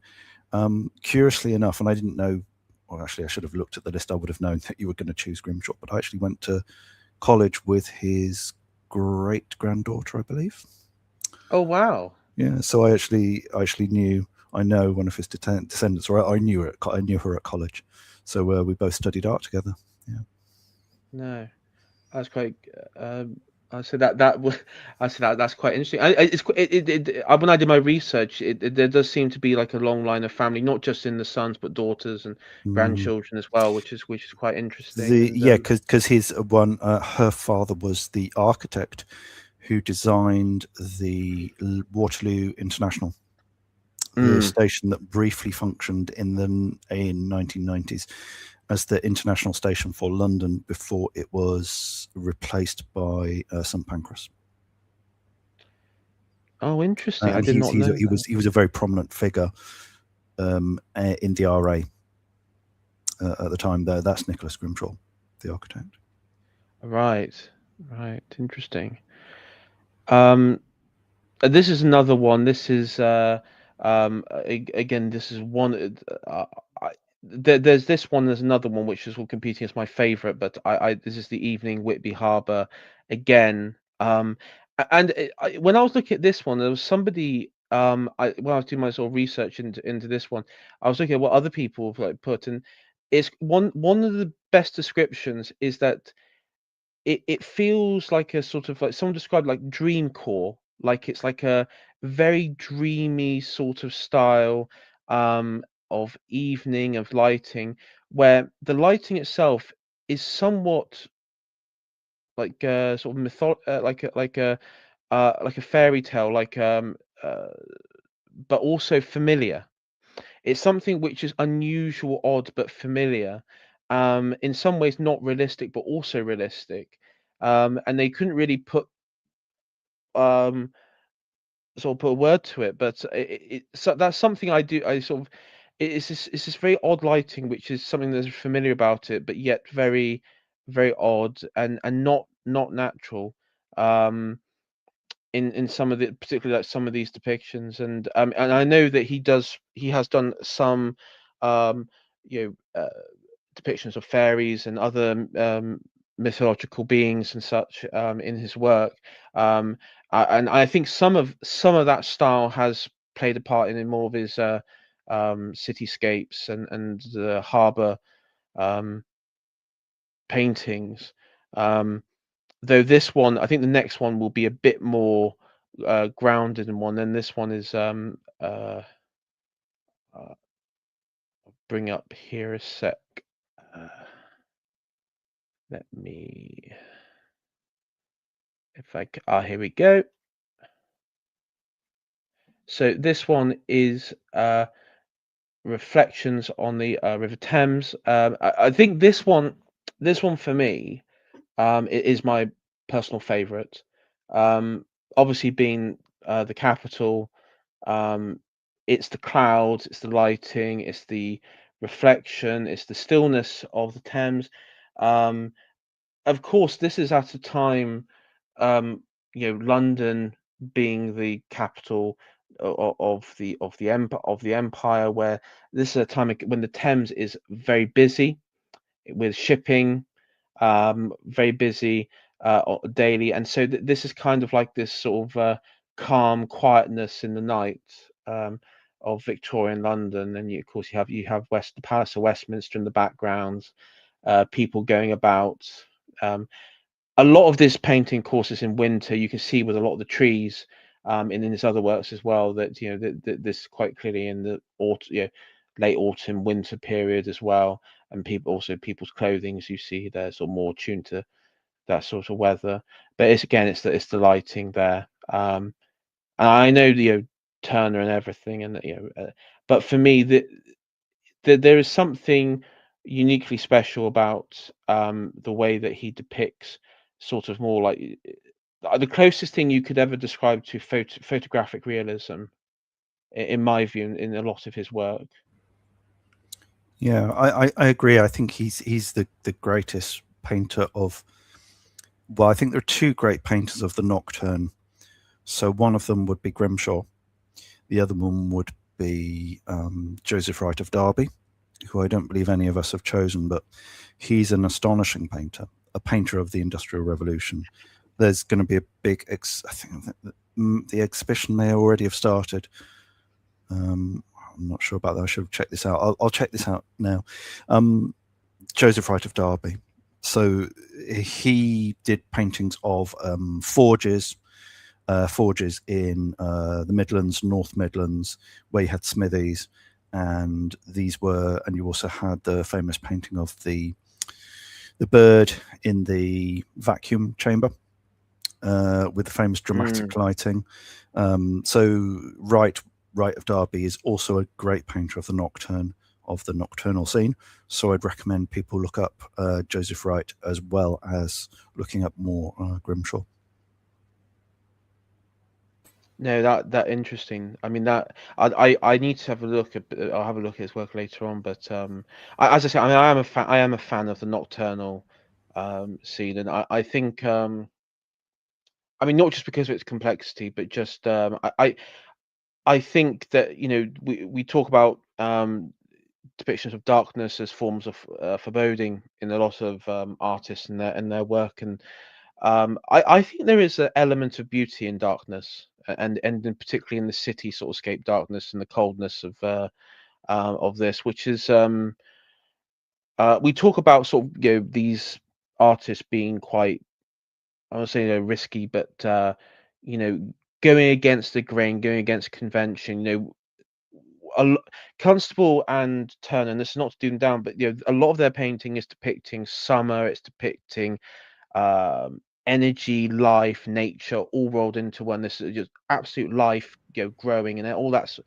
And I think with this, the sort of winter, the deadness of winter, the coldness of it, and the light of the moon, and the sort of as depicted here, and of properties and the gas lanterns, it really is it's sort of like drawing on that sort of particular beauty.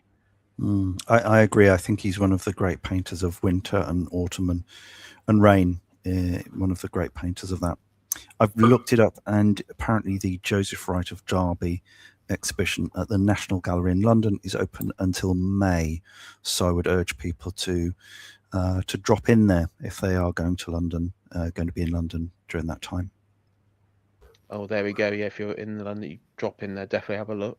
Alexander, what I think one of the things about these nocturnes is that it's a way of producing a romanticized view of modernity. That's a much more romantic view than it would have been if he'd have painted it in the middle of the day. And with as William mentioned, the gas lights and the clock of Big Ben lit up, and of course that's the relatively new in those days Thames Embankment. And I also like the fact there's a dog there because I like dogs. So yeah. Yeah, there are lots of Victorian painters of cities. So some of them pre-Raphaelite, actually most of them not. So they're lesser known now because Victorian painting kind of fell out of fashion very dramatically at the beginning of the 20th century, even under the Edwardians. And then later in the interwar years, the Victorians were kind of excised from history. And I know a lot of people say, well, that's an important part of history, and I agree, and it's not been taught. But yeah, there's a lot to be discovered in Victorian painting. Some of it good, a lot of it not good, but there's a whole load of stuff out there. And Grimshaw's one of the painters who's lasted and is not fallen out of fashion, principally because he has such a distinctive style and distinctive subject, and B, because those images are very, very appealing. They are magical, they're engaging, they're dreamlike, they're places, they're images that you could spend hours and hours gazing at without getting bored. And you can weave your own stories, and you can think of your own times in the city, or when you've gone out at night under the moonlight, or when you've been coming home late from somewhere, and you've seen the sort of the house lights reflecting off the paving stones and so forth. He's a very, very engaging painter and well worth studying, and he deserves his place in this list. No, 100%. So go ahead, Aaron. I just want to add to Alexander's point. I didn't know Grimshaw's name before you brought it up, William, but this particular painting and the painting in the street I've seen before, because whenever you have a Sherlock Holmes book or yes, these are the book covers, because they epitomise the Victorian urban landscape, the gaslight and the smogs, and this is the visual image people just have of the Victorian era, and it's become sort of imprint on people's minds, who, particularly if they read Victorian literature, the last 25 years of the Victorian era. I also think there is, and this may be just me, but I also think in some of his work there is a statement to be made, particularly, I mean, as Iron Duke mentioned, if he painted this image in the day, it obviously it would be a bit slightly different. Like, for example, the Thames, as you see there, would just be packed full of tugboats, ships, and what have you. It would just be packed because that is what it was at the time. And also you'd have people filled with street traders and market stalls and what have you on the embankment, and people. It would be a very chaotic. It would be a very and you would see like the smog and the factories in the distance and all that. It would be the almost like the and some have said like the worst aspects of modernity at that time, particularly of a city. It's just too noisy, too chaotic, crammed in with all these factories and machineries and what have you. But there is something, painting cities, particularly Victorian modern cities, and other cities, particularly in north like Leeds and Glasgow, where you have these great sources of industry, but also at night where it's just still quiet. I mean, yes, you have people walking about, and looks like to be like either someone with their dog, but there is sort of like this gentle quietness, of the night, and there's a lot of that in his works, particularly I was just thinking like Liverpool or Whitby or Scarborough, where there's docks and everything. I mean, and at that time, the British were conscious that the source of their empire is their naval pride. It's their naval tradition, which is the source of their might and their strength.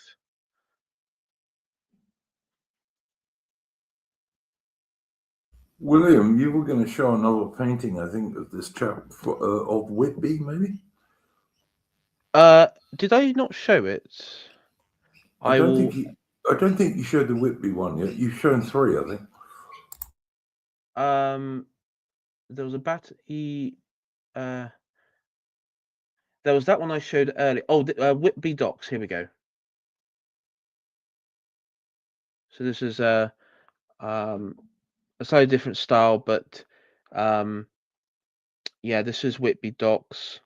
Again, somewhat dusk. I think the one I was more thinking, I think I've always shown it, but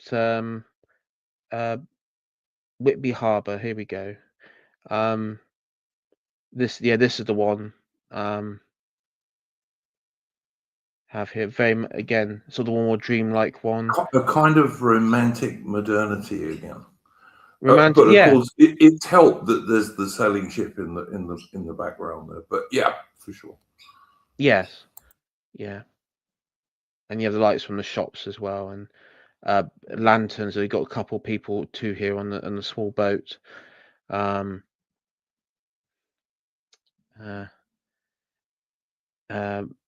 Oh, Blackman Street. I believe they've changed the name of Blackman Street in London. Have they changed it? I remember a few years ago.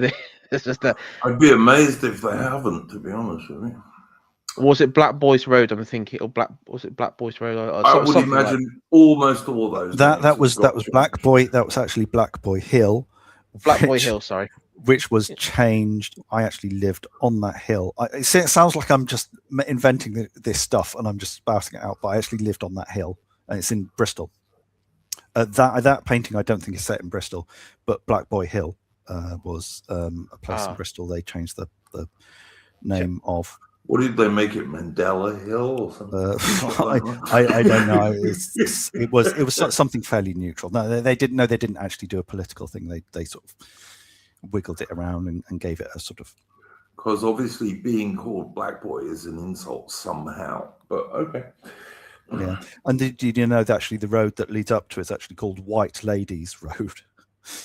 So yeah. White Ladies Road goes up to Black Boy Hill, but not anymore because they changed Black Boy Hill. So there you are. Bristol trivia. Yeah, Bristol. That's by the Bristol Royal Infirmary. There is still a street which is Colston Street, which is amazing me. I haven't actually publicly mentioned it until now because it's like maybe the wicked council have forgotten about it. But well, they managed to change the title of Colston Hall to Freedom Hall or Liberty Fry Hall or whatever they call it now. Good Hope Johnson Hall. Emancipation Hall or whatever it's called. Anyway, Yeah. Colston was the statue that the vandalist yes, bastards chucked in the harbour, isn't it? Yeah, and I actually watched the mob, as it were, coming up the hill from having toppled it. It sounds like I'm just like inserting myself in history, but yeah, actually, I remember that was actually what inspired me to write the book Iconoclasm. It is funny because I was actually in Bristol at the time of the toppling. I was the other end. I was down. Do you? Oh, I was going to say. Do you know where the old by the town hall? Yeah, down by the town hall, by the cathedral. Yeah, that's down at the bottom of. Yeah, I was down at the bottom. I was down at the bottom. See, we were all there. We were all there at the time, and again, I tell you what, that did radicalize me. If people ever write a memoir or biography about me, I will say it now. That was what turned me from a normie Tory boy idiot to, that radicalized me. So well done, Bristol. Radicalized me as well, and brought about that book, Iconoclasm. Iconoclasm, yeah, an excellent book. Do check it out, everyone. So yeah, that's John Atkinson Grimshaw. This one is London. I did check this one. This one is London. This is what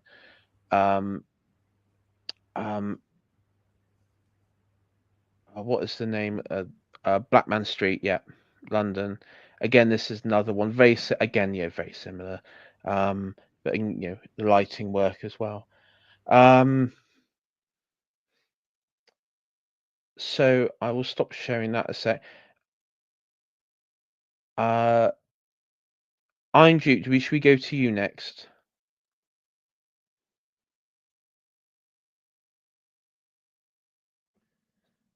Or Aaron Hooker? I think we said Iron Duke.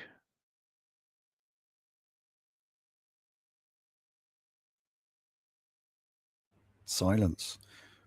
Oh, sorry. I was muted. I beg your pardon. I said if Aaron wants to do his, that's fine. But I'll do Turner if Aaron wants me to do Turner first. I don't care. My other two, apart from Turner, are both Victorian artists, by the way, and one of them's a woman. So there you go. Ooh. No, you can go ahead, Duke. All right. Well, let's do Turner because. In my humble opinion, possibly the greatest British artist. I will be schooled by Alexander on this because I'm no art expert, but I would say Turner was an impressionist before the French had thought of the term. Hang on, I didn't realize we were going to illustrate more than one painting on here, so I've only got one for each of my artists, but let me put my Turner painting up. Where are we? I think it's that.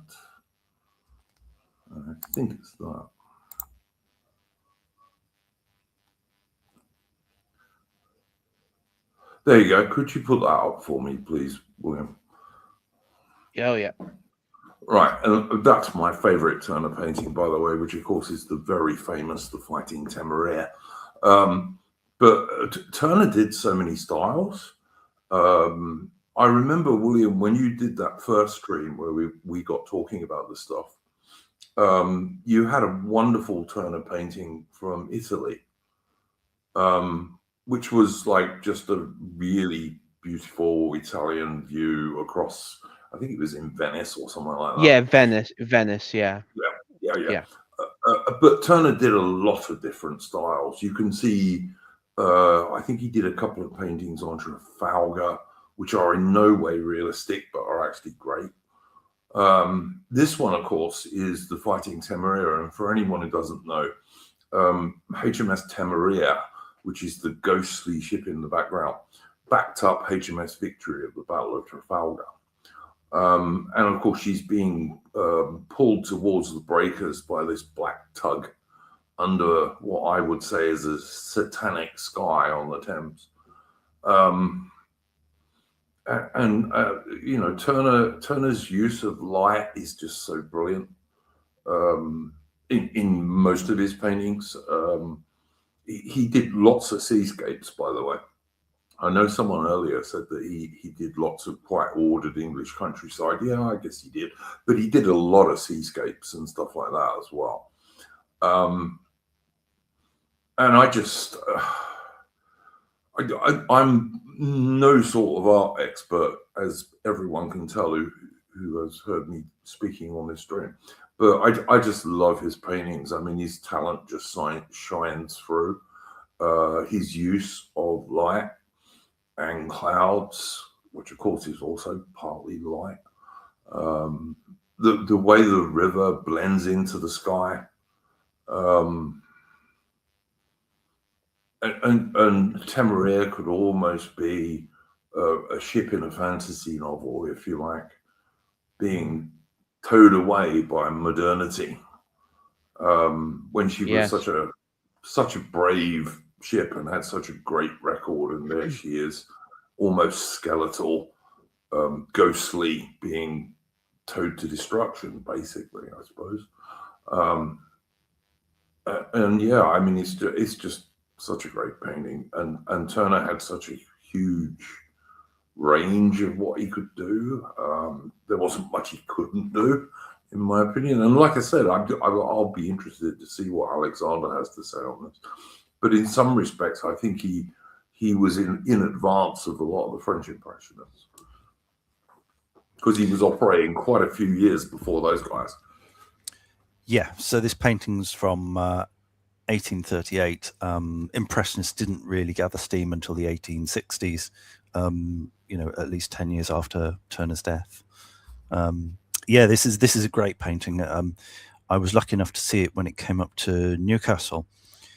It was recently on display there, and it was a lot less busy than you would have when it's at the National Gallery. So it was wonderful to actually get some quiet time with it, as it were. And the sky is incredible. If you get up close, you'll be able to see how many different colors there are in the sky, and it's amazing. No edges at all. It's just beautifully shaded. You've got the clouds, of course, which introduce a bit of drama and whatever, but there are no hard edges. It's beautifully rendered, and the colors are ravishing. You really can't get it on screens. You can't. I did literally write a book on Turner. This sounds like I've engineered the whole stream to reflect me, but I wrote a book on Turner. Please plug it. Please 2 plug years it, ago. Alexander. Yes, well, it's called Turner. It's published by Prestel. It's a smaller book, not expensive at all. So, you just look up Alexander Adams Turner, and you'll be able to buy this book, online or through your bookshop. And then one of the interesting things that he's done with this, because there was some debate over whether you actually saw this scene, the ship being towed away for destruction, for dismantling.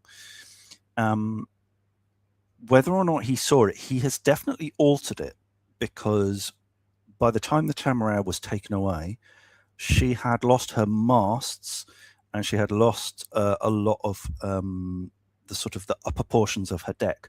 She was basically she's just been a a barge. hulk. Yeah, she was a hulk, haven't she? Yes. Yeah. Yes. Yeah. So she'd been stripped. So what he's done is he, obviously for poetic license, he's added the masts back, and it's absolutely perfectly the right thing to do. And it's an incredible design. But yeah, what he's doing is blending fact and fiction to create a myth. So this was a myth this was a captured French fighting ship that was captured by the British and used by the British in their wars against against Napoleon and so forth. And this is a symbol of past British exploits and their conquest. It's almost like a triumph painting, where the captives and the standards and the armor of the defeated would be paraded past. But here it's being taken away, almost unregarded, almost unseen, taken away for destruction, not for preservation. And it's a symbol of, well, those glory days, they're never coming back. And I think already by this time, the 1830s, maybe he had an inkling that at least the glories of the pre-steam era were completely gone now. So it's elegiac. Yeah, you've got to think Nelson and that fabulous era. That's what is being towed away here. There's a great, very atmospheric and sad photograph of HMS Plymouth. I actually put it up on X underneath the plug for this stream, of HMS Plymouth, which was a Falklands warship that people had tried to preserve, and of course the government wouldn't give them a penny because, why would you preserve British history? And she's in a terrible state, and she's being towed away to the breakers, and they're towing her past all the vile wind turbines, which I detest. And that put me exactly in mind of this painting, because it's the same sort of thing, really. It's an old war now. Yeah, it's an old war heroine being towed away to be destroyed, and no one gives a shit, basically. Yeah. But yeah, Turner is just so great, and he had such a brilliant range. And as I say, I think he was doing impressionist stuff long before the French had thought of it, to be honest. Yes, and the French, actually, some of the French artists admitted, I'm actually, Delacroix, for example, who was a huge influence on the Impressionists, French painter. He came to London several times. He really admired Turner, and he was quite explicit about, admiring Turner and thinking Turner had got there before him and done amazing things. So there's a direct line of transmission from Turner through Delacroix to the French Impressionists, who imitated Delacroix. So yeah. Could I ask you, Alexander? I've always wondered this, because I thought it was okay, but I'm no expert on the actual Turner. What did you think of the moderately recent film about Turner with the guy who normally uses a Brummie accent? I can't remember his name now. Is it Timothy Spall or? Yeah, yes, Timothy. Yeah, that sounds right. Yeah, I haven't seen it. I've heard that it is accurate in some respects. Obviously, I think they've had to condense things. Like, if you ever see a biopic, they always have to condense things. They always have to, combine several incidents into one. They always have to sort of change the location. They always have to sort of get a more famous figure into the scene, as it were. Someone who wouldn't have been there, just to sort of amp things up. So what I've heard is that it's quite accurate in some respects, and he was a very difficult, peculiar kind of character. I'm talking about Turner, not Timothy Spall. He was very odd, very antisocial, quite awkward, quite gruff. He wasn't, I don't think he ever set out to be deliberately provocative. Well, I think he probably did set out to be provocative sometimes, but in company he was quite I wouldn't say unused to it, because he was actually quite a ladies' man who's quite good with the women, but he could be quite uncouth, but it seems like a deliberate thing rather than him being ignorant and not knowing. I think that although he came from a very humble background, he was quite canny. He managed to deal very, very well with collectors. He was not strictly speaking president of the RA, but he was a very senior member of the RA. He taught a lot, so he was extremely adept at dealing with people, but he would do it in a way that was quite odd and individualistic and gruff and direct. So I believe some of that is in the film, and that is accurate. About the rest of the film, I don't know, because I haven't seen it. In the film, some of that is in there. Some of that is in there, and also, of course, it sounds like he had an artistic temperament, if there is such a thing. Yes. I remember in the film he could be quite abrupt with some people. It appeared. It was hard to tell whether if he was being rude or it was just like the personality of that that was being presented there. I think it was both. I think he was sort of, by temperament, he was naturally quite abrupt, but he could use it strategically. I think what you find is that for intelligent people who've been very successful in his life, and he was hugely successful, he was extremely well known, he became immensely rich. And that doesn't happen by accident. That doesn't happen to stupid people. It doesn't happen to people who are not canny and have a degree of guile. So he had that. So when he was being abrupt and difficult, I think he was using it strategically as much as anything. Mm. I'm interested that you've seen that film now, William, because you hadn't when we first spoke about it. So you must have watched it recently. Did you like it? Because I thought it was all right, actually. There wasn't any race swapping or feminism or any nonsense like that in it. So No. I thought it was okay.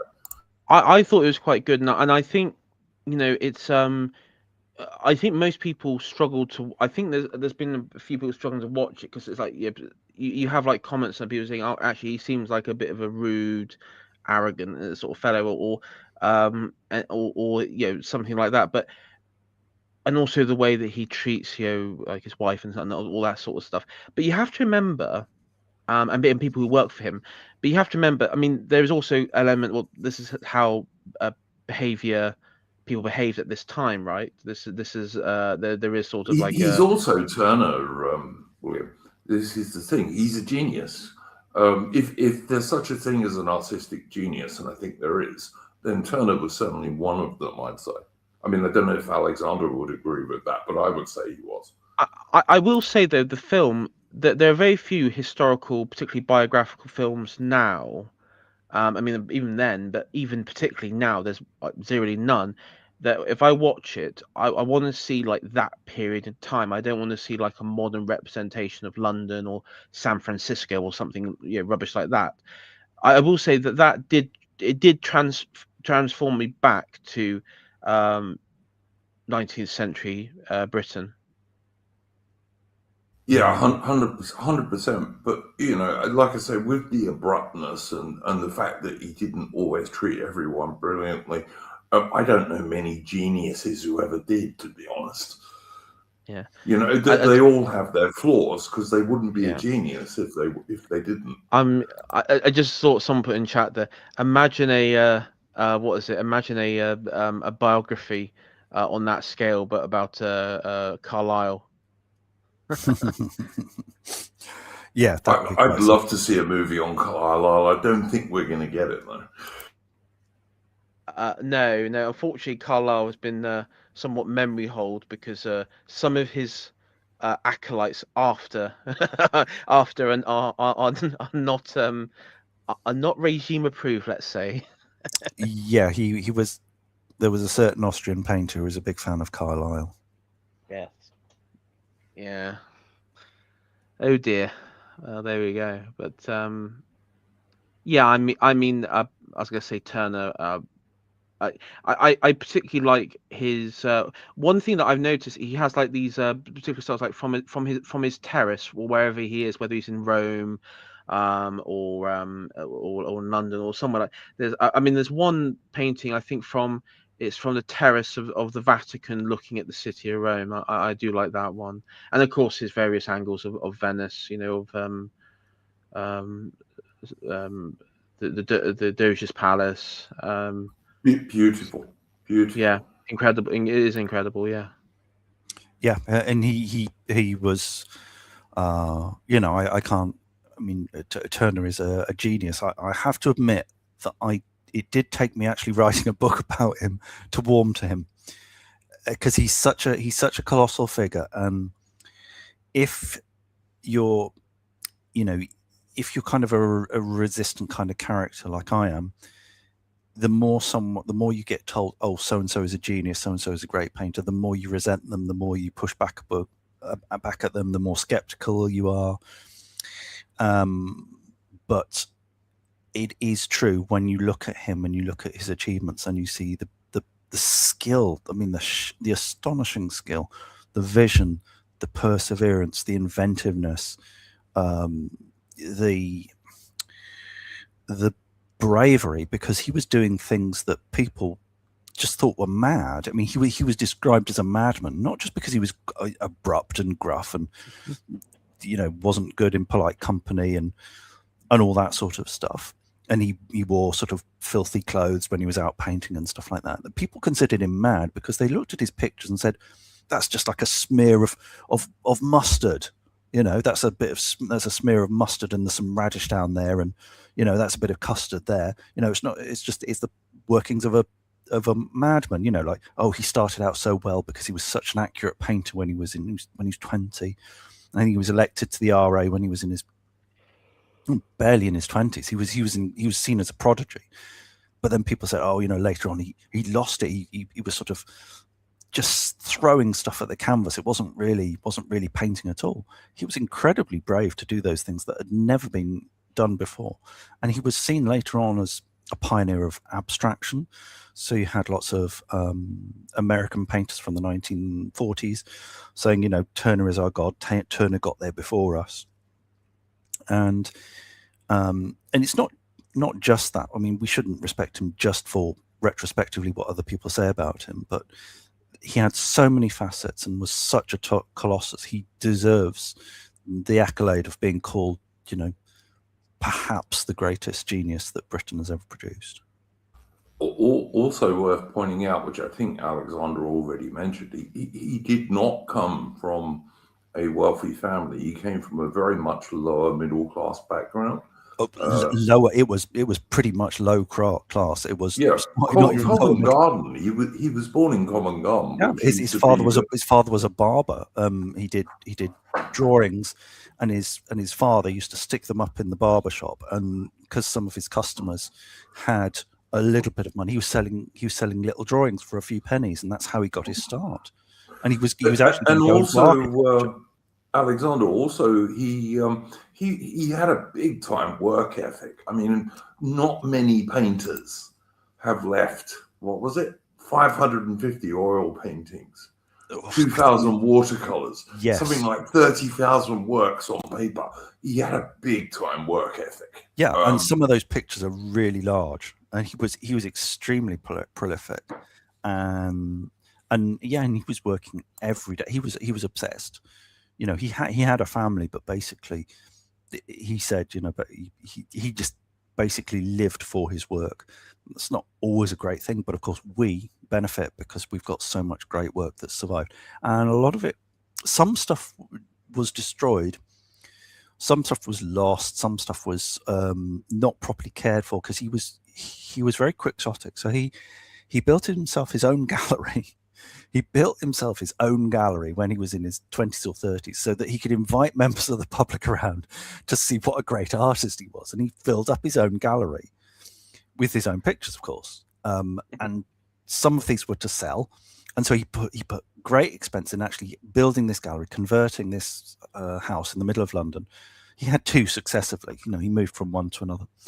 And he put in a skylight, and he put in really fancy, expensive wallpaper, hung it beautifully, great pictures, invited people in. And then he went through a stage of not letting important people come around to see the pictures, and he wouldn't let them in, or he'd pretend that he wasn't home, or he wouldn't let the housekeeper let anyone in. So he had this gallery full of pictures. Really important people were coming. Collectors were coming. He'd say, no, it's not open to you. And then later on, he neglected it. And so there were astonishing reports of people saying, oh, I went in and everything was covered with mildew, and there were birds in there. Birds had broken in, and there was broken glass, and the wallpaper was peeling off the walls, and everything was in a filthy condition. It's astonishing. It's really, really, really strange. And some of his work didn't actually survive because it was so badly damaged. Eccentric British guy, Alexander, as you were saying earlier. Yeah. That reminds me that I forgot which Italian artist, but during Florence, when you had that mad monk that seized the city, Savonarola, there was one artist who joined in the destruction of art.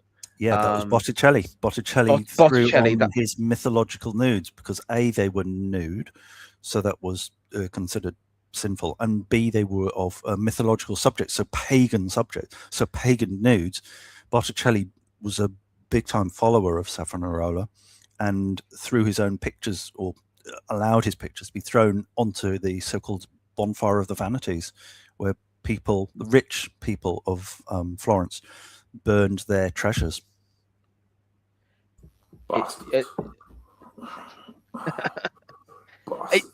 It's fascinating because it's like this bizarre duality of this sort of thing, you know, where I do wonder if there is. I mean, maybe not with Botticelli, because there was maybe sort of different motive there, but it was kind of like this feeling, if everyone sees it, it loses that sort of like a value.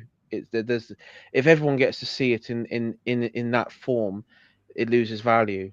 And that's why there's maybe that sort of neglect or something, that it's, you know, and the fact that he was producing so much, like, oh, you know, it's not the same. It's almost like it's out of date in his mind. He had a weird attitude, so that he would call, you know, he would make these pictures. They'd be beautiful pictures. He'd put them in frames. He'd put them in his gallery, and then he wouldn't sell them because he was so attached to them. But at the same time, he wouldn't let anyone see them, and they were kind of decaying because he wouldn't keep them up. So it's like, either you want to keep it and you love it and you want to keep it dry at the very least, or at least you can sell it. I mean, like, it's a very peculiar attitude to have. But, do you think he was sort of like, had like a bitter madness within him, like that sort of, because of course, as we mentioned, some artists, they sort of, like, fully go insane, you know, go insane, as we mentioned on the stream here, and then there's like just like a wee bit of like madness, or I'm not trying to, like, you know, diagnose or be psychotic, but like even like some sort of autism or something along what today people would call autism, like autistic behavior. Well, I mean, in the old days, we had something called monomania.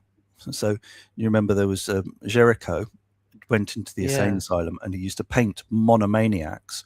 So people that were kleptomaniacs and pyromaniacs and gamblers and so forth. And monomania was just basically where you said, well, someone is obsessed by one thing. Now, at the low end of the spectrum, you would say, well, that's just autism. That's just someone really liking doing something.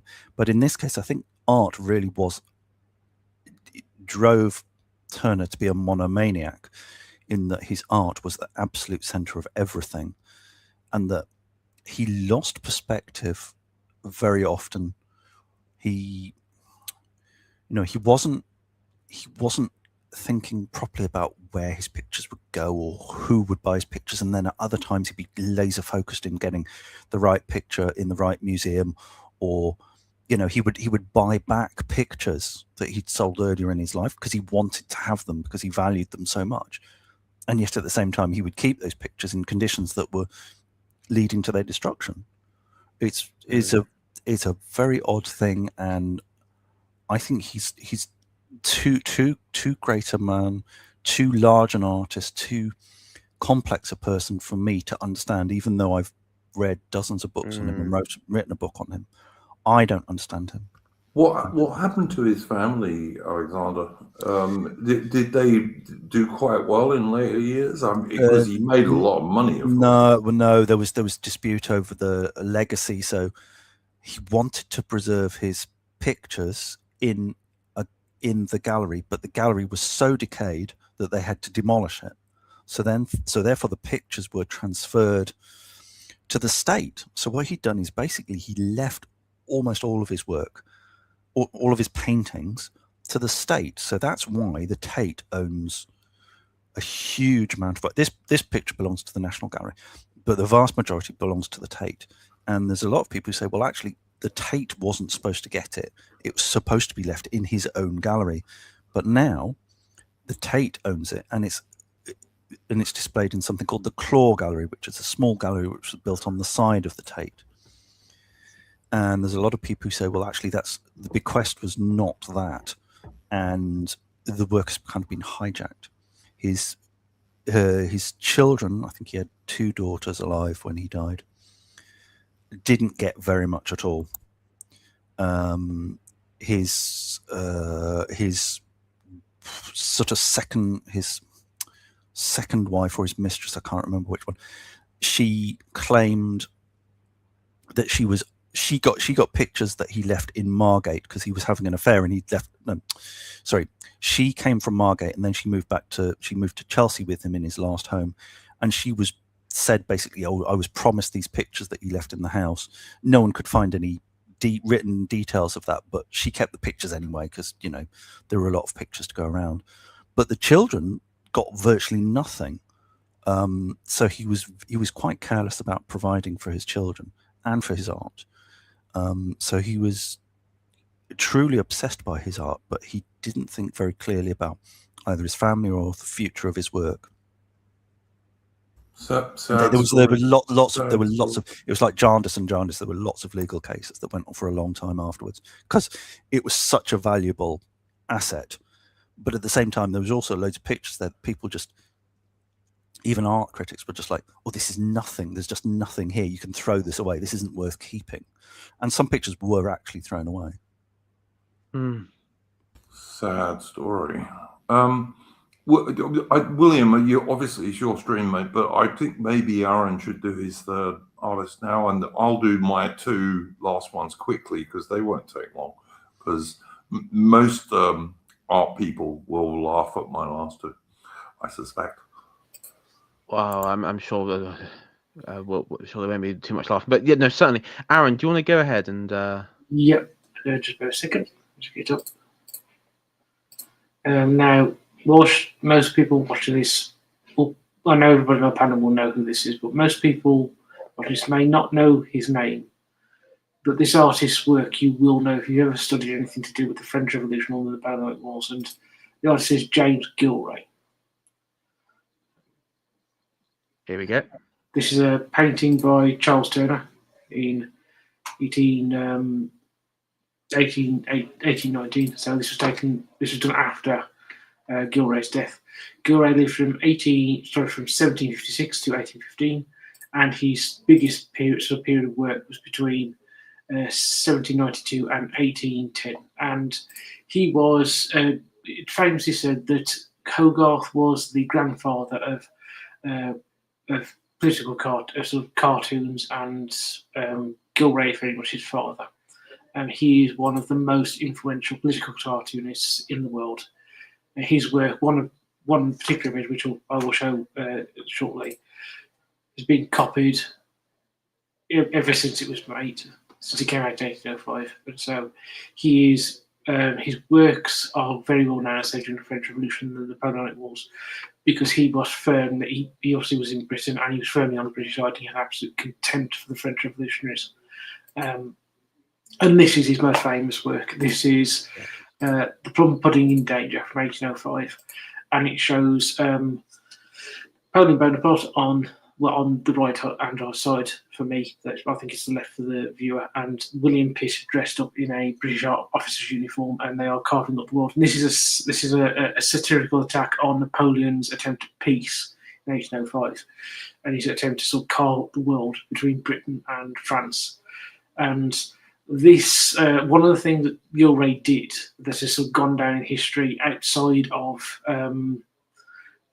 sort of cartoon and art is that he would always, when portraying Napoleon in his work, portray him as small. Something which irritated Napoleon to no end. When he was on St. Helena at the end of his life, he would repeatedly complain about this fact that Gillray had done more damage to him than all the arms of Europe by portraying him as a short man.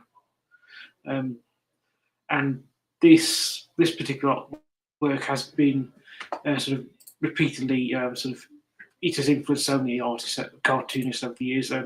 Martin Rowson, who is the political cartoonist mainly for The Guardian at this point, who, for all that I disagree with his politics, is an extremely brilliant political cartoonist. He did a very good graphic novel adaptation of Tristram Shandy about 15 years ago. He has described this particular one of Gillray's cartoons as probably the most famous cartoon of all time, stolen over and over and over again by cartoonists ever since. It perfectly epitomises what is going on, and also in many ways it sort of epitomises Gillray's manner in which he went about it. With political cartoons, they're done with the pen, but they are thought up with a sledgehammer. And Gillray is the epitome of that, and this is one of the images very much epitomises that. The fact that, and it's interesting if you look look at Pitt, that is an actual reasonably accurate depiction of Pitt, because one thing Gilray would do was he would go into Parliament and he would do thumbnail sketches of the politicians that he was satirising. So Pitt, Burke, Sheridan, forgot his name now.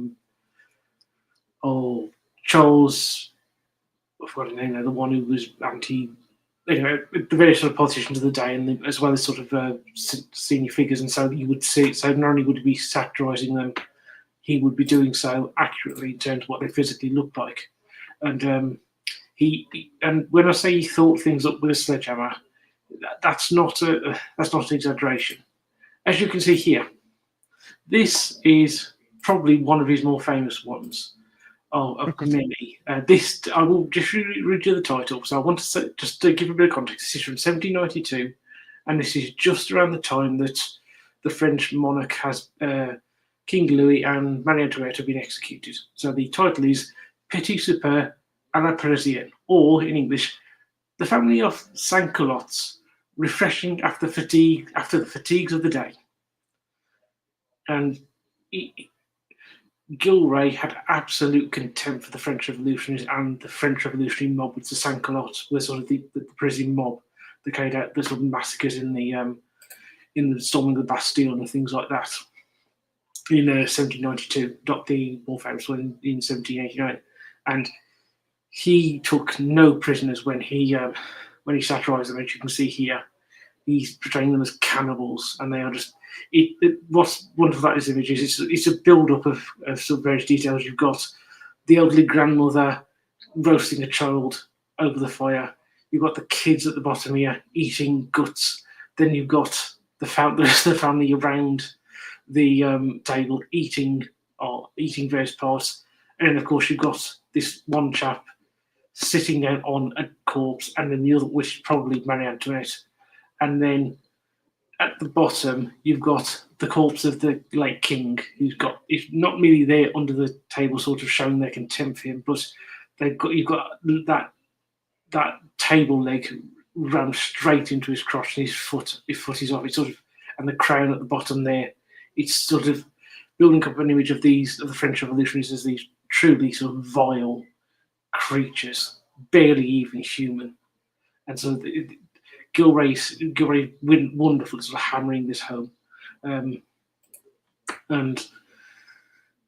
the next painting is, again, he's actually satirising the British sort of sympathised with the French Revolution, where he's showing here, you can see it on I think for the viewers it will be on the left-hand side of the screen. It's on the right-hand side of the screen for the viewers, French liberty versus British slavery, and he's sort of satirising here with the speech bubbles. So here you have the very well-fed and well-looked after English sort of British man who's saying, "Oh, this cursed ministry, they'll ruin us with their damn taxes. Why hounds?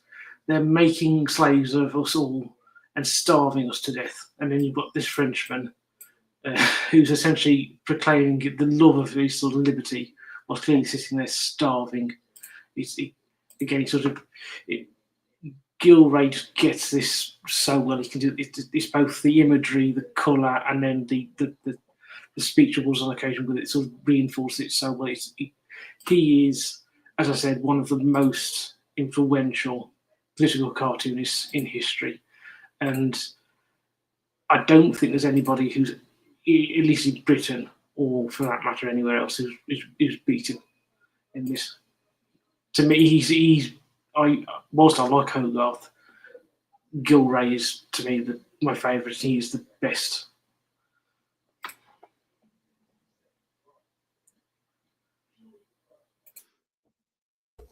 Gilray was excellent. I mean, Hogarth, by the way, is the guy who did, I think, Gin Lane and Beer Street and all that kind of stuff. But yeah, Gilray was pretty vicious as a cartoonist, and certainly I think he has informed cartoonists ever since, although the modern guys I think are useless, to be honest. But there we go. Yeah, I think Gilroy's a good choice. Very influential. Lot of following artists, British artists and also foreign artists, saw him as an inspiration. Yeah, very good choice. It's interesting that he was depicted as or the Shankar Locks as the sort of almost like demonic demon. It's very much like the demons. How in many medieval illustrations, the same sort of this bow leg, oddly like facial features and devouring children, infants, and human body parts. I mean, it's very much a demonic scene.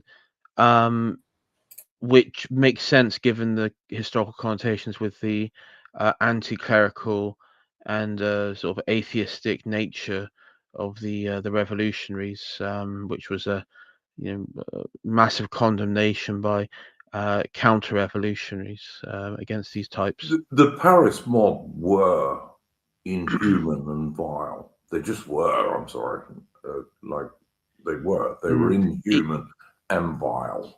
It's quite funny. Even Napoleon during this time, he was. I remember in a biography, recently published a couple of years ago. I've got.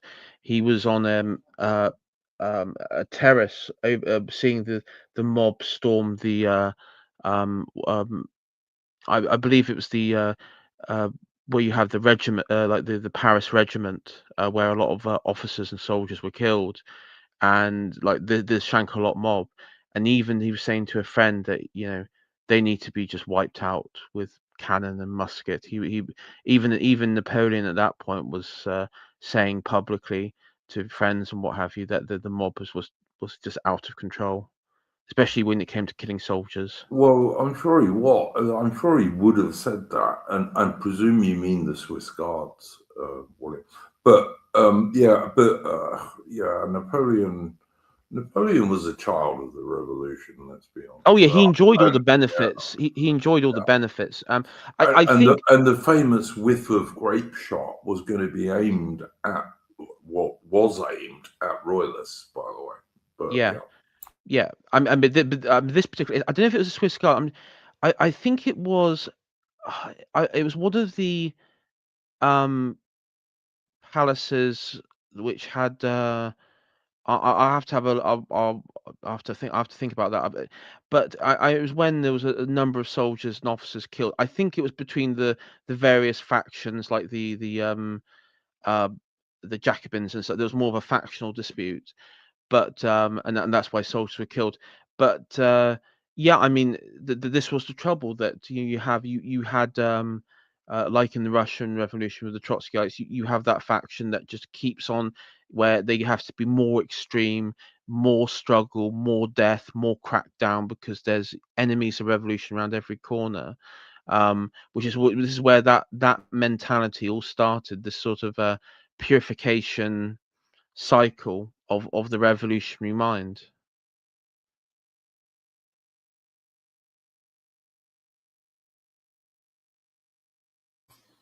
Yeah, very much so. He's reflecting sort of the genuine sort of abject horror that sort of the British people sort of when they were witnessing the French Revolution, they simply could not believe the depths of depravity that was going on across the Channel, and he does a good job with this. And I should say, Gilray doesn't just do it with the French Revolutionaries; he does it with Ireland as well during the United Irishman Revolt. He does a similar thing with the United Irishmen. So the sense of people sort of committing unspeakable terrors in the name of a revolution is something that he's viscerally opposed to. As he comes out, and so he becomes as vicious and vituperative as he possibly can when he's dealing with such groups. And the French revolutionaries were the big sort of the people who really hurt his ire, given they were able to go farther than anybody else, pretty much.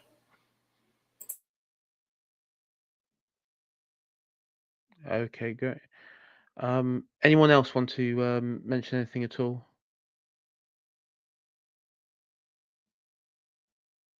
or should we move on to Iron Duke? Aaron, have you got anything else that you wanted to demonstrate? Oh no, that's it. I'll take the step. Okay, no worries. Thank you. And Iron Duke, we'll get on to you now. All right, mate. This one, of course, is from Elizabeth Lady Butler. So I know that Aubrey Alley was in the chat earlier, and as usual, being a bit feminist, even though she always claims never to be feminist. But this is my female allies, Elizabeth Lady Butler, and she was married to a British Army general. Actually, an Irish British Army general, but I listen to. No one's going to call her some great artist, I guess. I think that that our artist guest this evening pointed out earlier that many Victorian artists have just been memory holed. She's almost certainly one of them, I'd say. This, of course, is Scotland Forever, which is the charge of the Scots Greys at Waterloo. And where she had an advantage over most other artists is that because she was a general's wife, she was actually able to get a squadron of the Scots Greys, much later, of course, than 1815 in the Victorian era. She was actually able to get a squadron of the Scots Greys to repeatedly charge at her as she sat there with her easel to try and get an accurate painting of what it would look like from the front. So, and I think it shows in the painting, to be honest. This was the famous charge at Waterloo. It's in the movie Waterloo. It's, all the other British cavalry at Waterloo get forgotten, including the rest of the Union Brigade, who weren't the Scots Greys. But the Scots Greys are these guys. And of course, Sergeant Hewitt famously captured a French eagle in this battle by cutting down several Frenchmen with his sword.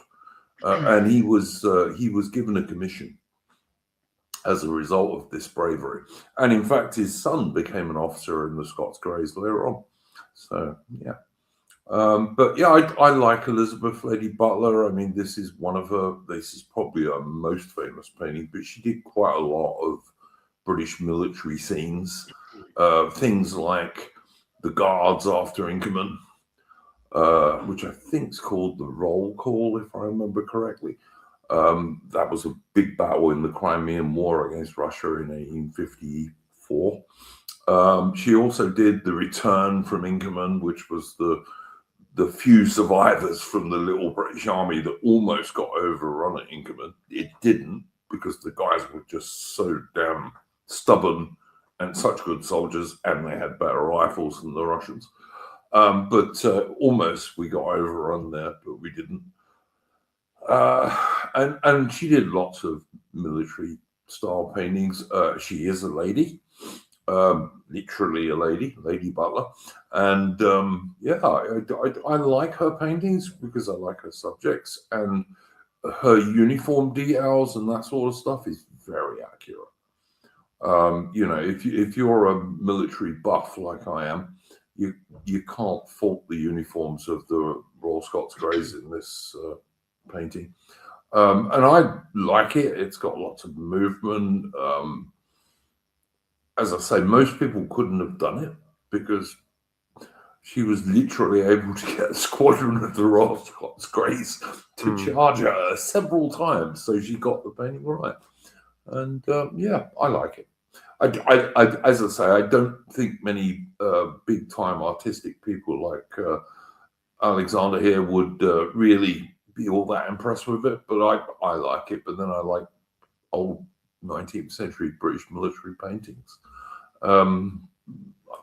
As I said, I'm not going to spend ages on my two last people, but there you go. Well, I think it's interesting choice. I would say yes. I did see that the post by Aubrey, or however that's pronounced, and she made a point about women's work being overlooked or not having their creativity appreciated. she may be interested to know that I wrote an entire book on this subject called Women and Art, where I looked at the feminist claims, and some of them are true, some of them are not true, some of them are played up for tactical reasons, but the point is well made, and it is true that women have not had the opportunities. Anyway, so I addressed that in the book, and I've also addressed that in quite a few articles, so if she wants to search those out, she can. Lady Butler, Iron Duke will be pleased to know there has recently been a relative reappraisal of her. There was a new book on her a couple of years ago, which I reviewed, specifically because I was preparing for the Women and Art book. And there were 2 points that were said, 3 points in her favor. So first of all, she was a woman who was doing serious historical military painting, which was A, the domain of men, and B, was quite tricky. And then there were 2 other points that were counted in her favor, making her particularly interesting. So one of them was the fact that she was very good at doing depicting the psychological effects of war. So Roll Call, for example, is an example of soldiers gathering. I think it's in the Crimea, isn't it? They're gathering for roll call after an encounter, and some of them are in apparent shell shock. And this is really interesting because it's almost like the first time that this has been depicted in art. Also, for example, have a look at Géricault, the French artist Géricault, who painted French soldiers on the retreat from Moscow. He did some prints of soldiers retreating from Moscow, and that's very similar in that you have soldiers who are clearly defeated, who are broken, who are psychologically damaged, who are suffering from what we would call now PTSD or shell shock. Not known or not described at that time, but obviously her observations had allowed her to notice these things in actual soldiers. Now, I don't know how much active warfare her husband was involved in, and how close she was to a fair bit. Okay. Yeah. She would have met soldiers, I suspect, certainly officers who had actually been in warfare, for sure. Yeah, that's what I gathered from the book, was that this was the product of direct assessment. So props to her for using her powers of observation and skill in recording, because she was quite a technically skilled artist in recording that. And the third point is quite an interesting one, because as you said, her husband was Irish, but British Irish. And when he retired and they went back to Ireland, she did some paintings of smallholders who were suffering poverty or being displaced, being moved from their small holdings. I'm not sure if there was an Enclosures Act in Ireland, but it was fairly similar to that. And she was given credit for raising these subjects and presenting it in public paintings that were exhibited publicly in London of the plight of the rural poor. Because obviously this was a slightly political issue, because the Irish were, many of them clearly were not happy about being part of Britain at this time, although they would go on still being part of Britain. I think she died in something like 1910 or something like that. Early. She's also, Alexander, got a good painting of recruits for the 88 Foot, who were the Connaught Rangers. They were Rudyard Kipling's Devil's Own regiment, and one of the best regiments in the 19th century British Army, by the way. They were really, really good fighters, but they were a Southern Irish regiment, obviously being the Connaught Rangers, and she's got a great painting of some recruits for the Connaught Rangers marching along behind the recruiting sergeant and the young drummer boy and this kind of stuff, Yeah, so she's given a lot of credit for being quite sensitive to the political and ethnic and clan differences, and the class differences that she was seeing, and which was obviously integral to the British military during the 19th century. So so she's been reappraised as a serious painter.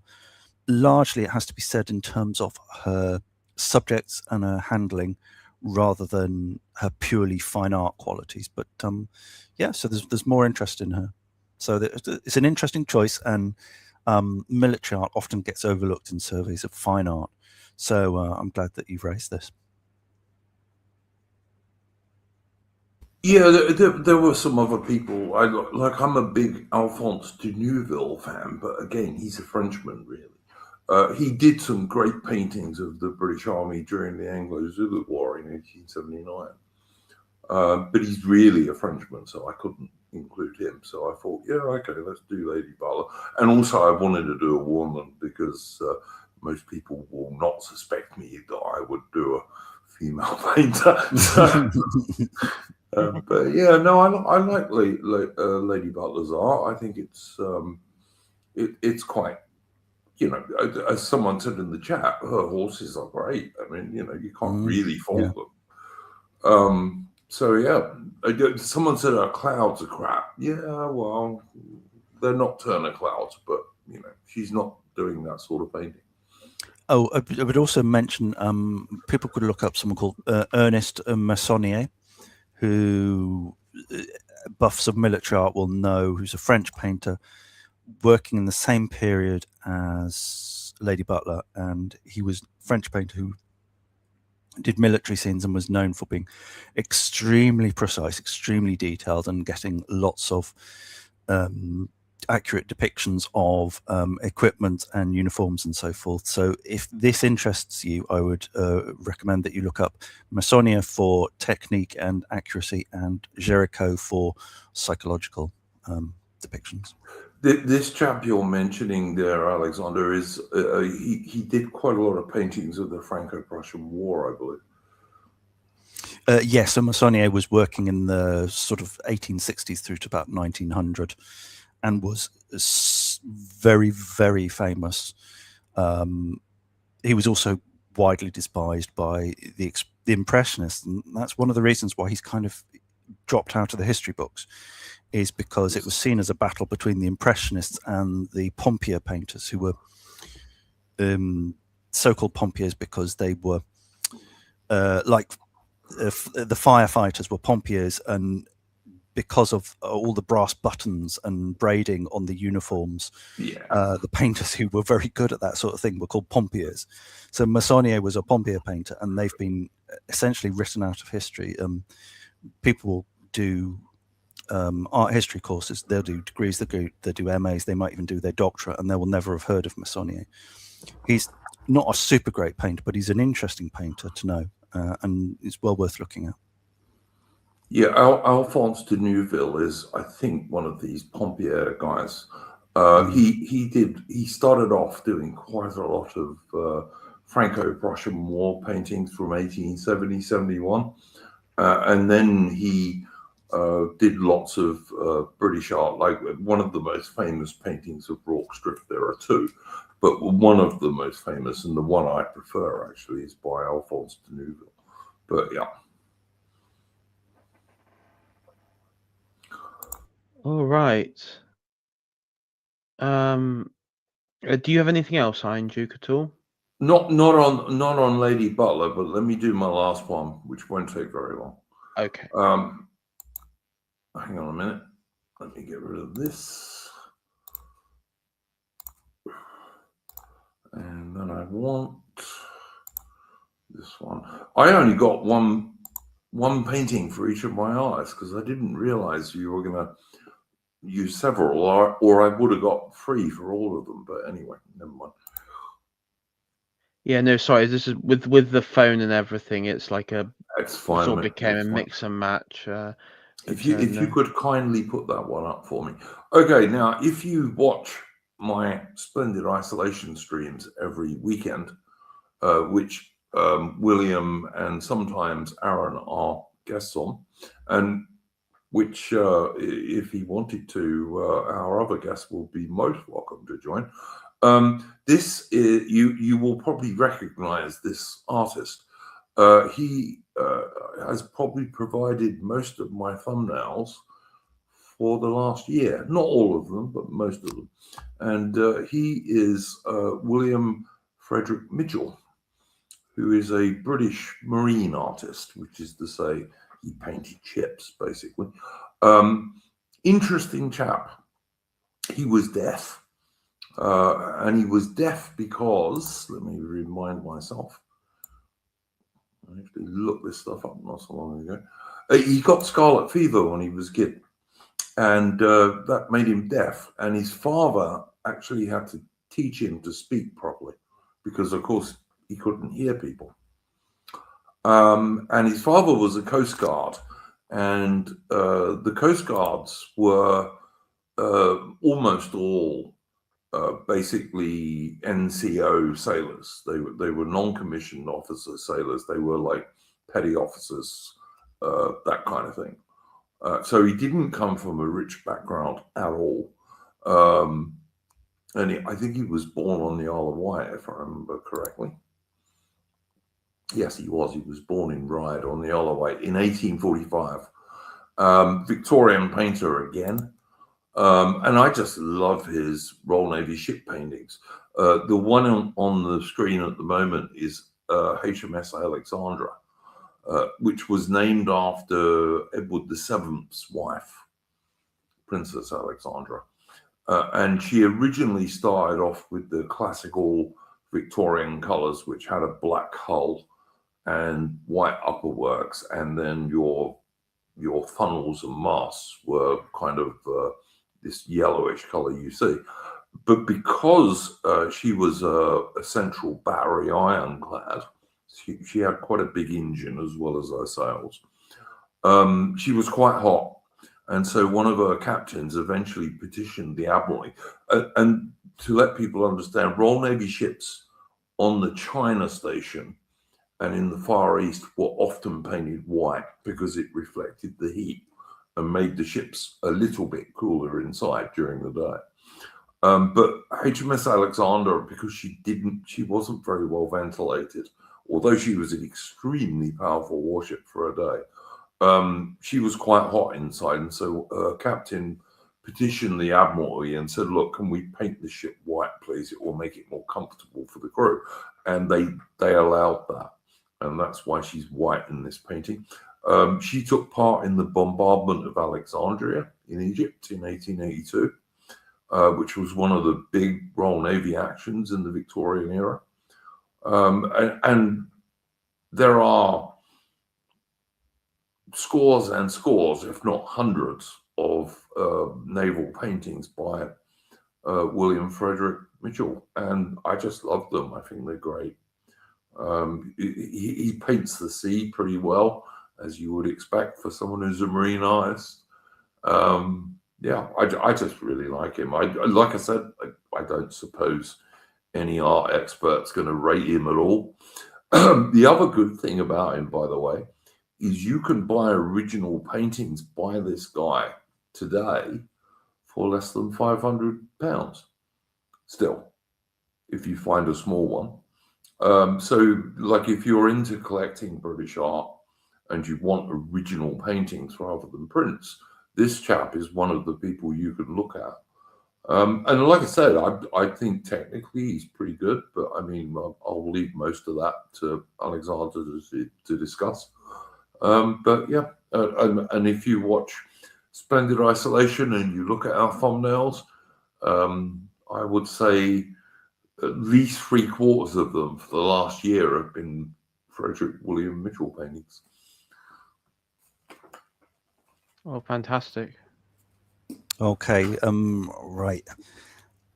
This is a bit more tricky because I can see more going on in Lady Butler's art for the non-specialist, for someone who's not so interested in military stuff. There are more interesting aspects.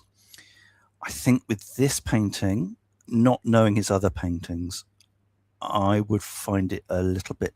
Now, I'm interested in ships. I do listen to a lot of documentaries on ships. including military ships and steamers and all sorts of stuff. So I do have an interest in this area. I find it tougher to make a case for this. For me, I would probably go with a Turner painting of a ship that's perhaps not so accurate, and I would get more from it.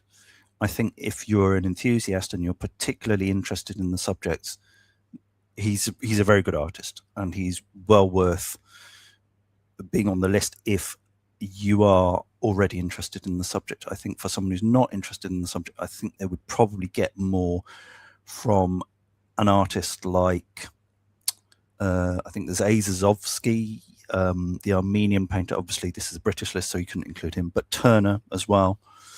You get a bit more from those in terms of don't get me wrong, Alexander, I'm not suggesting for a second that this dude is up there with Turner, but he's also much later. I mean, he died in 1914, but if you look at his paintings of warships, and as you rightly say, you've got to be interested in this to really appreciate this. But if you're interested in warships, his paintings of warships are pretty accurate. That's what HMS Alexandra looked like. Yeah, absolutely, and it's really important. Accuracy is really important. It's an important attribute of art. And you find one other thing, Alexandra. There's a list of this guy's paintings at the National Maritime Museum, and most of them are not on display, of course, because you can't display the British Victorian Navy because it's the British Empire was a terrible thing and all the rest of it. But yeah, they have a big list of this dude's paintings, and like I say, if you want to collect some original art, you can actually still, as an ordinary dude, you can afford to buy one of this guy's paintings. Very true. You can also buy one of my paintings as well. My work's very affordable at the moment. But yeah, well, I know what you mean. I hope you're going to plug your stuff at the end of the stream. So. Oh, well, thank you. No, I mean, it's quite interesting because obviously in this context, like this image, the ship takes up most of the frame. So looking at it, the artist, it's about this. This is just about the ship, and it's incredible. I think, I mean, number one, it's incredibly detailed. As the ship goes, you have the ocean and everything, but I mean, yeah, the entire attention is on the ship, really, isn't it?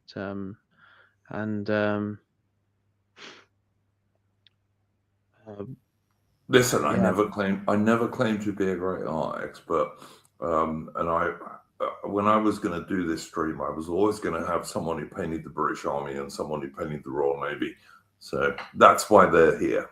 So yeah, no, fair enough. And I mean, it's kind of like when I looked at the Grimshaws, he had ships, and even like the odd colliery in the background, but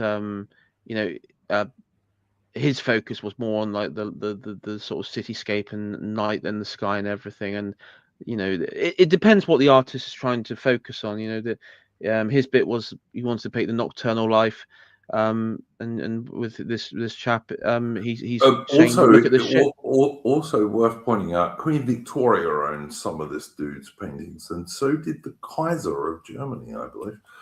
Oh, interesting.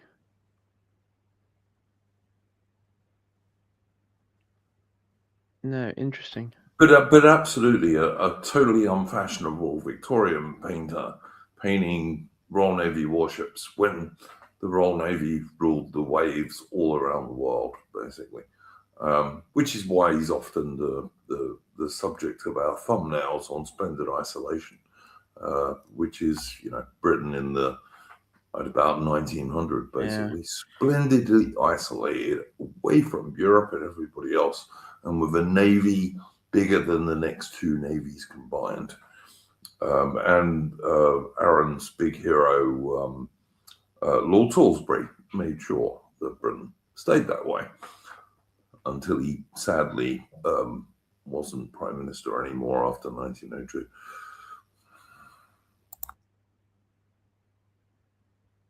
Well, is there anything else they wanted to add to that point at all? Well, all I can add is that I've only ever my introduction to these paintings and to Mitchell has been through Duke Streams. So yeah. Well, I mean, we've been going over for nearly 3 hours now, and unfortunately, with a bit of technical problems to start with. So I really want. I think you should let Alexander plug his stuff, including his art, of course. Well, of course, this is the wild card. This is the wild card artist I'm going to throw in here right before we finish. So this is a wild card and late entry into my top British artists. Alexander Adams, what do you make of this this piece? this piece by an obscure living English artist who I get the feeling this is a tortured soul from the West Country, very tortured by sort of radicalized. So yes, I must admit this is I didn't know that AI William was going to spring this on me, but yes, this is actually one of my own pictures. So very naughty of you, but thank you. Yes, this is available now through my website. Is it from life? That's what we all want to know. My wife can neither confirm nor deny that this is made from life. Yes, so Williams, how kind of you. This is actually shown my website, which is alexanderadams.art. Let's make sure I've got that right. And yes, alexanderadams.art.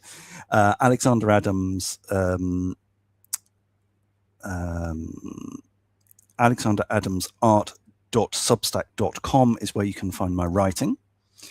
You can also buy my books from Imperium Press, or you can buy, most of them are available through just regular book selling websites and bookshops. So you're quite welcome to buy them there. Also, you can find a few rarer books on the website alexanderadams.art.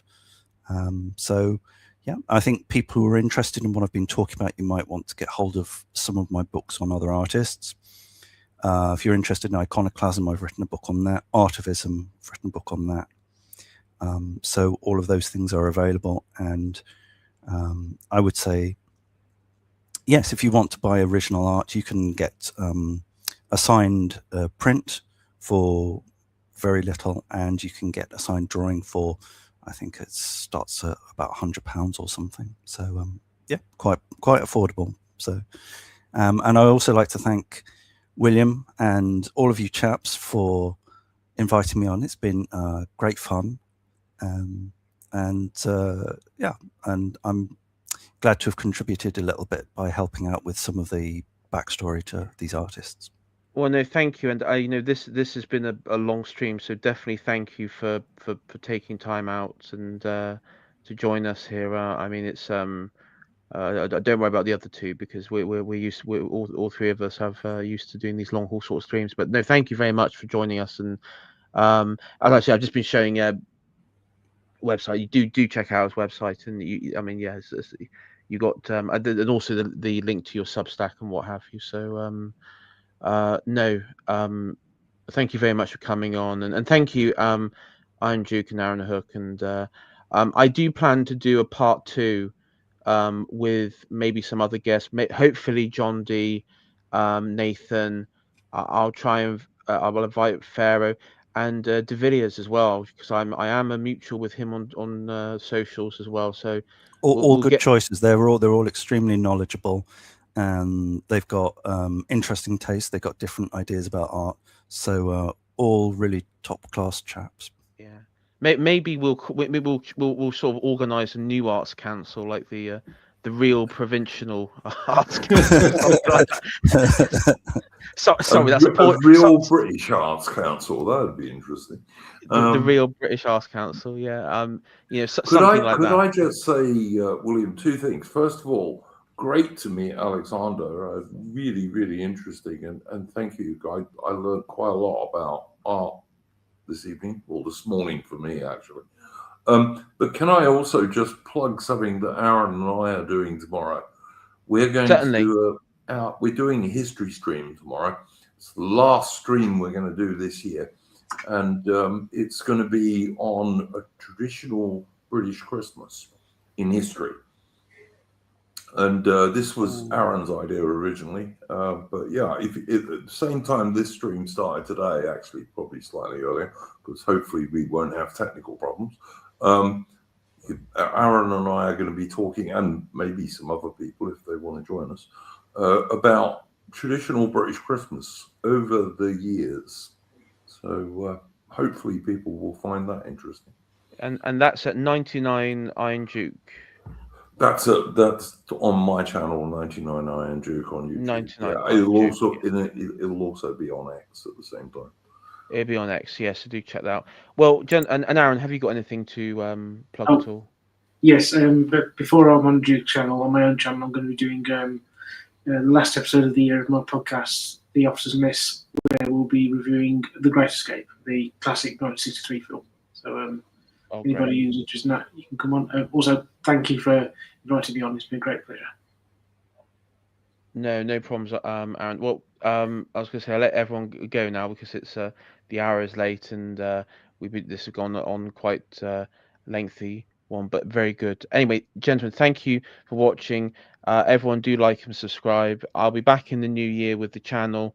We'll be doing definitely more streams of art and other things. May even do a branch into poets as well, top British poets as well. I might even branch in that field. But until then, thank you everyone for joining and have a good night, everyone.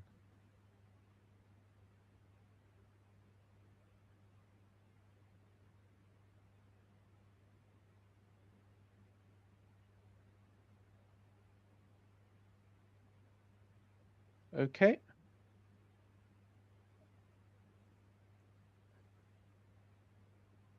I think the stream has ended.